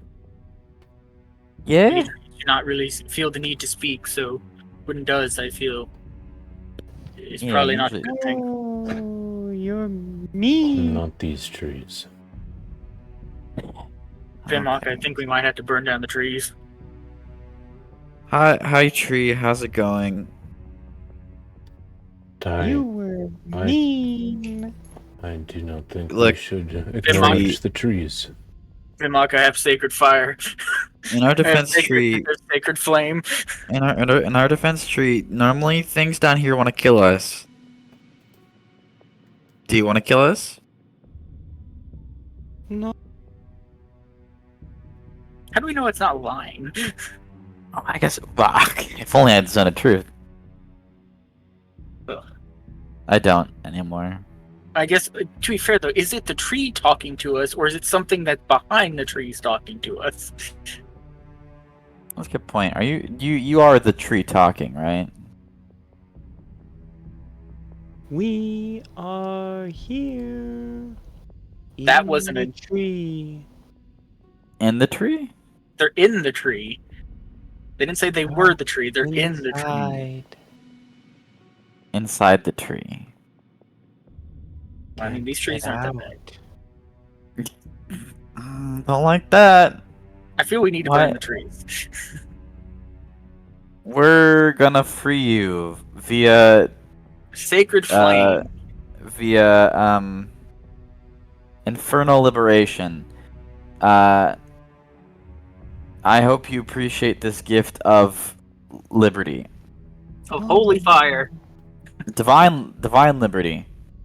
No. Do you not want to be outside the tree? No fire. Why no Do you fire? want to? Scared. Why are you What if scared of fire? Fire's a good thing. Hurts. What about an axe? We could cut you out. That's true. No. Do you want us to just leave you in the trees? Come on, could you like kick the tree over? Prepare for Feel the be stronger. consequences. I pull out my battle axe. Ting. Deep breath I'm in. gonna, Swing! I'm gonna ready in the elemental. Roll to hit. 11 to hit the tree.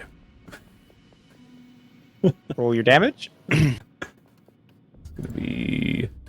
That is plus 4, 13 slashing. Okay. So the tree is completely chopped in half, right? And it begins to fall over. Its branches twisting and gnarling and then breaking in the branches of other trees all around it. And blood begins to spray all over the area as the branches are broken. That's not the most dreadful thing, though. The most dreadful thing is when your axe slices through. There is an ear-splitting scream that drops everyone to their knees. Oh no. I need a wisdom saving throw from everyone at disadvantage, because all of the trees in this grove are now emitting a psychic scream. Oh, good. I rolled 17. That'd be an 8. 12. Oh wait, disadvantage. Disadvantage. I rolled a 14. Okay, wow.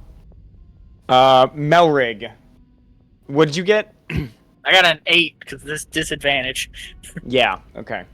So Melrig, sadly, is the only one who will take full damage from this. Everyone else will take half damage. Consequences.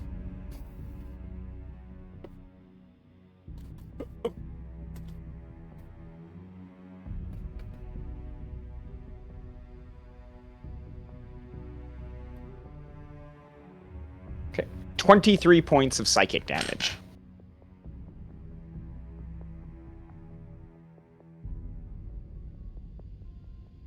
Before the wailing finally stops. And this maybe goes on for a full minute.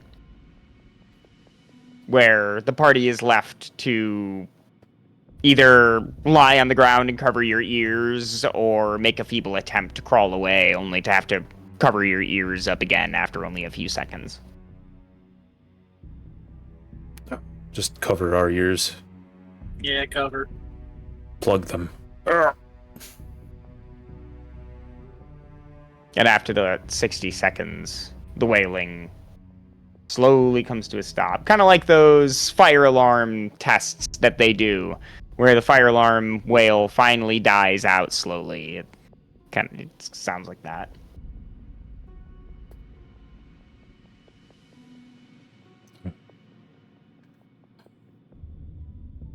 I knew something was going to happen, but I didn't expect that. I didn't either. So let's not chop down any more of the trees. No.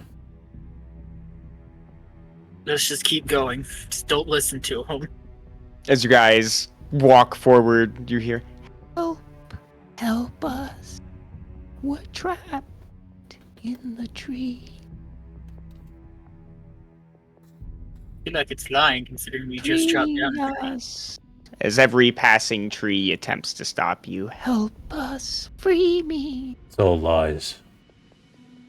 It'd be lies. We need to stop listening to Yeah. anything in this place. We are here for one goal. Whatever They're this not part of entity it. is, it's trying to derail us. distract us. The trees, as you all begin to talk like this, the trees suddenly take a more violent turn. Why won't you help me? You call yourself a hero. Selfish. Greedy. There's an entire world at stake. You are a figment of madness. Each passing tree whispers obscenities and curses at you as you pass, belittling you and attempting to break you down. I need a wisdom saving throw from each member of the party. 14. Shit. Oh, Rick. About Rick. 6, baby!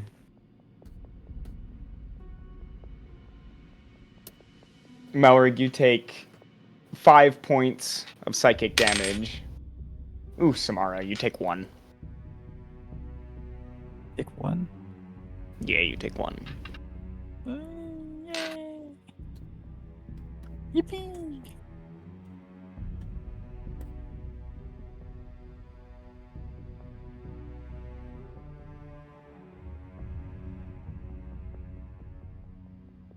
The party eventually reaches a very large cave, one that could be spotted from many miles away. And so the entrance to this cave is quite large.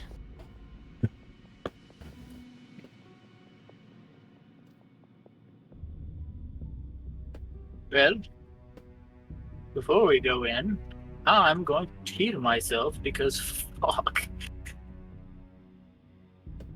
How hurt is everyone? You had to put it in numerical values.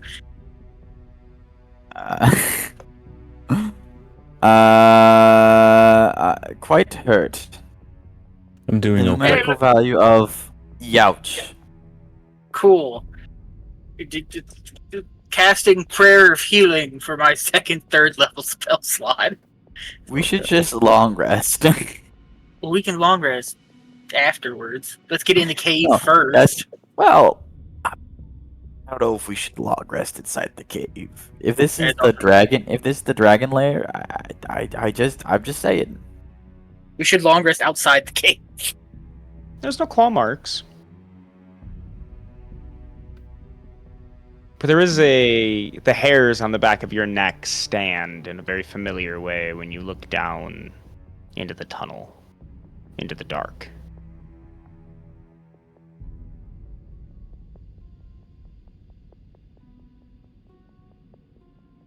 Yeah, let's take a rest.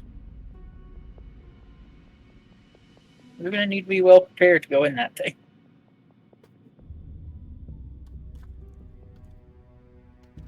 Yes.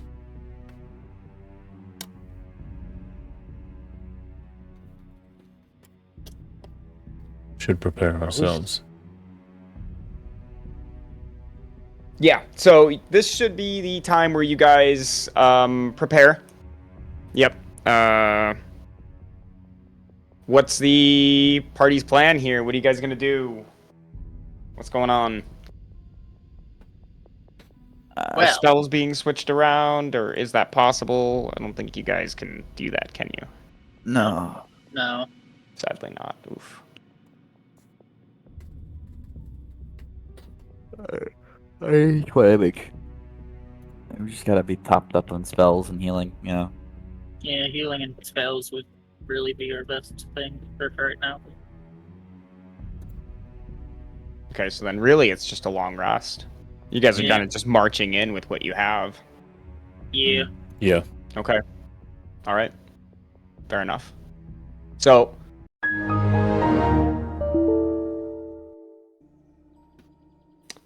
Okay. So, sadly, with the technical difficulties that we had, this will have to suffice for the boss fight. So, part 2 got chopped off. 2 things to mention.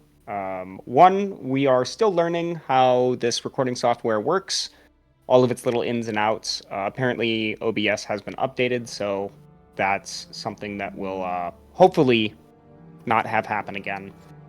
But the second thing to mention is that the campaign itself is still also quite young. It's in its infancy, and so unfortunately, yes, we missed recording the first boss fight, but there will be many more to come. And we have a brand new method of ensuring that the recording is still going as we come back from break, and all of that's going to be roped into our break time now before we even come back. So bear with us. Thank you for your patience. So we're going to take this opportunity here. We sadly don't have Melrick. Melrick had a family affair to take care of. This is our usual D&D time. It is Sunday. But we're going to kind of talk a little bit about the fight, and hopefully this is enough filler. This isn't going to be a super long video. We want it to be digestible. And then hopefully if you're here later on in the future and there's a bit of a backlog on this campaign, if you want to, you can just skip this, move on to the next thing. You might not fully understand what's going on, but that is also an option as well. If you decide to stick around, 3, 2, 1, you should be all that's left. So, where exactly, Vimok, do you think the recording cut out? Do you know exactly where it was? I have no idea because it just captured the last 4 seconds of the second half, so I don't know. I don't know how that happened at all. Okay, so just some strange bug or something. Yeah. I have plenty of space on there, on the hard drive too, so it's... I don't know what happened. So where did the first half end? What was the last thing you guys did? Was it preparing to go into the cave? I think so, yeah. Okay.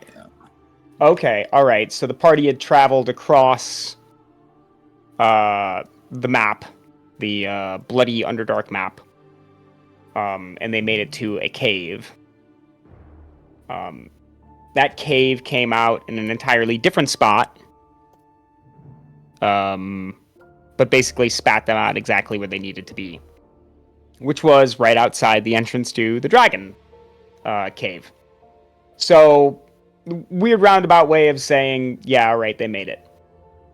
When they did make it, the absent mind went through some dialogue with the party.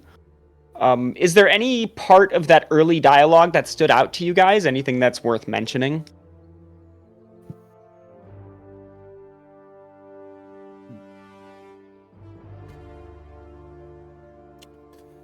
Remember, he said...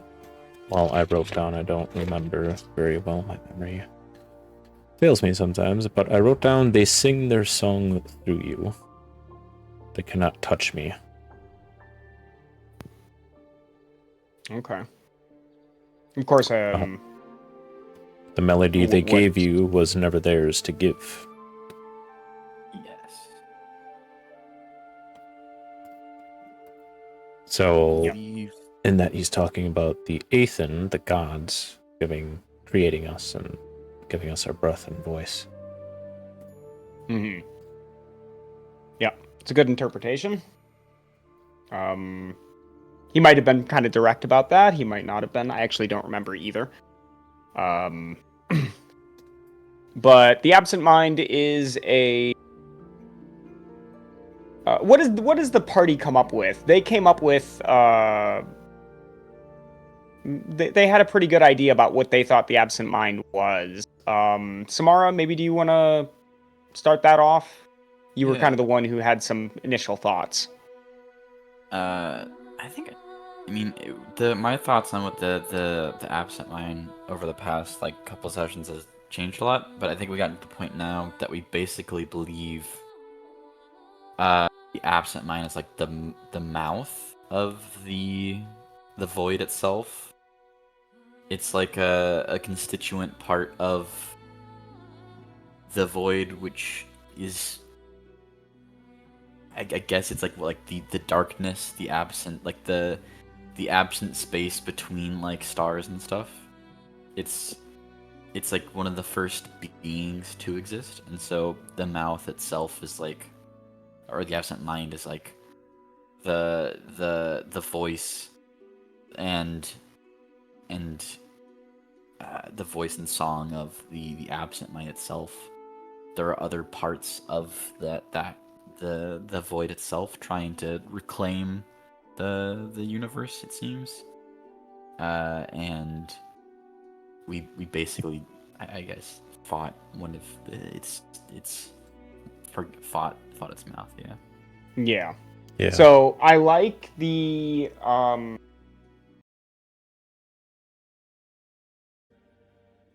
All right, we're back. So yeah, so great guess. I do remember now that after you'd said that that you had said that he's the breath of the void, that the absent mind said that it's the breath of the void. Mm-hmm. This is this leads us kind of into where we're at with the story. So I want to go ahead and show the absent mind. Now, the absent mind took the form of a dragon. It's not that it took the form of the dragon, it's that it took the mind of a dragon. And when the party reduced the dragon to a very specific HP count, they were faced with this map.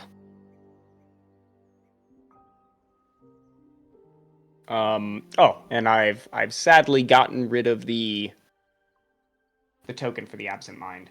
Give me just a second here. I'll go ahead and pull it up. Yeah, well, when he was defeated / killed, I went ahead and just deleted the token. So there were 2 phases to the fight. Uh-huh. There he is. There he is.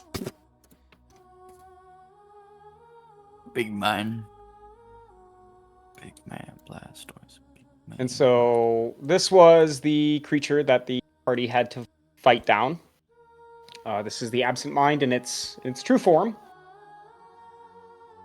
And it revealed a lot of things to the party. One of the most things being it kind of snapped them loose of its hold for just a second and gave them a glimpse of where they actually are. So a lot of truths about Pandessia were revealed in that one split moment, but they were also followed up at the end. So when the party finally delivered the killing blow to the absent mind and its hold was shattered, they didn't just get to stay here, because Pandessia does not exist. As far as it being a white desert or something, it's not real. What happens is Pandessia is more like an outreach zone for the absent mind. And when you enter its outreach zone, you don't get a save. This is a creature that can mentally dominate anything that is around it. It's that powerful. You don't get a save, you don't feel the transition. It just simply happens. Proof of this is the fact that it had even a dragon. And this is a true dragon that they're staring down, not a Nifinian-based dragon. So, and we're going to talk a little bit about the absent mind here. I love where the party is gone. I gave them a lot of and then we'll reveal the big one. So the party pops out of Pandessia. They have not eaten anything in 2 weeks. They haven't slept. Their bodily functions have been completely ignored. If they said they ate at any time in Pandessia, it was, in reality, their characters picking up a dirt clog or something, whatever's next to them, right? And they're eating that. And so when the party pops out, they're not in a good way, right? They're weak. Their bodies are failing. Musculature is decreased. And so there's a period where the party is going to be going through, what is that called again? Therapy, right? course, this is going to be expressed forward with clerics and priests coming up and casting spells like Lesser Restoration, which is going to restore them back to their original way, as this malady is brought on by, I guess you could call it magic, but it probably doesn't work that way. Not the way that the clerics are thinking. They're getting results, but not because of what they think. The big truth to be revealed here is that Pandessia is simply just an area of big rolling hills. And now, probably lots of dead people that just suddenly drop, right? People that have been trapped in Pandessia for years. Yeah. And their bodies and minds are no longer tethered to the absent mind who's been keeping them alive, so they just die. So Pandessia is probably a place that is loaded with bodies that are just laying out in the open at this point. The rains have not stopped when the party returns. And after their week-long recuperation in Zrelishe, a great serpent, the Leviathan, appears out of the Argarian. It doesn't attack, it just makes itself known.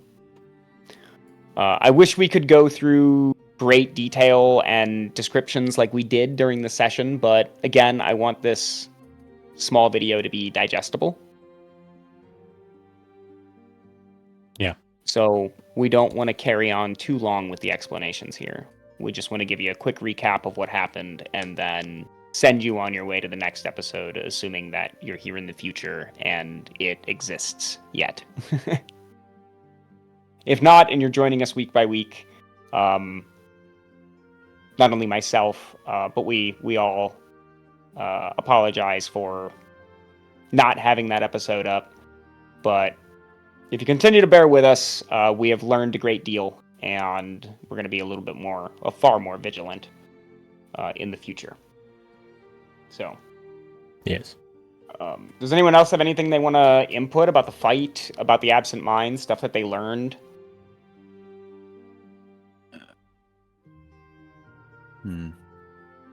It was epic. Oh, yeah. It really was. We picked up the purple gemstone, which was it was like a fragment of the melody. Ah, yes. The shard of the melody, right here. So the shard of the melody of creation was in the grasp of the absent mind, and the party was able to get it.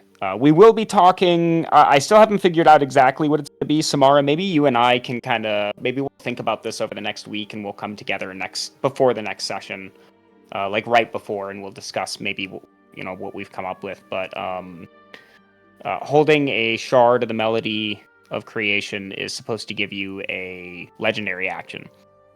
I myself haven't come up with what that legendary action should be yet, because I don't want it to be too strong, and I also don't want it to be, underwhelming. I want it to be just right. So maybe you and I can come together, or maybe we'll talk about it over the week and figure out exactly what that legendary action is. But, yes, so we did get the shard.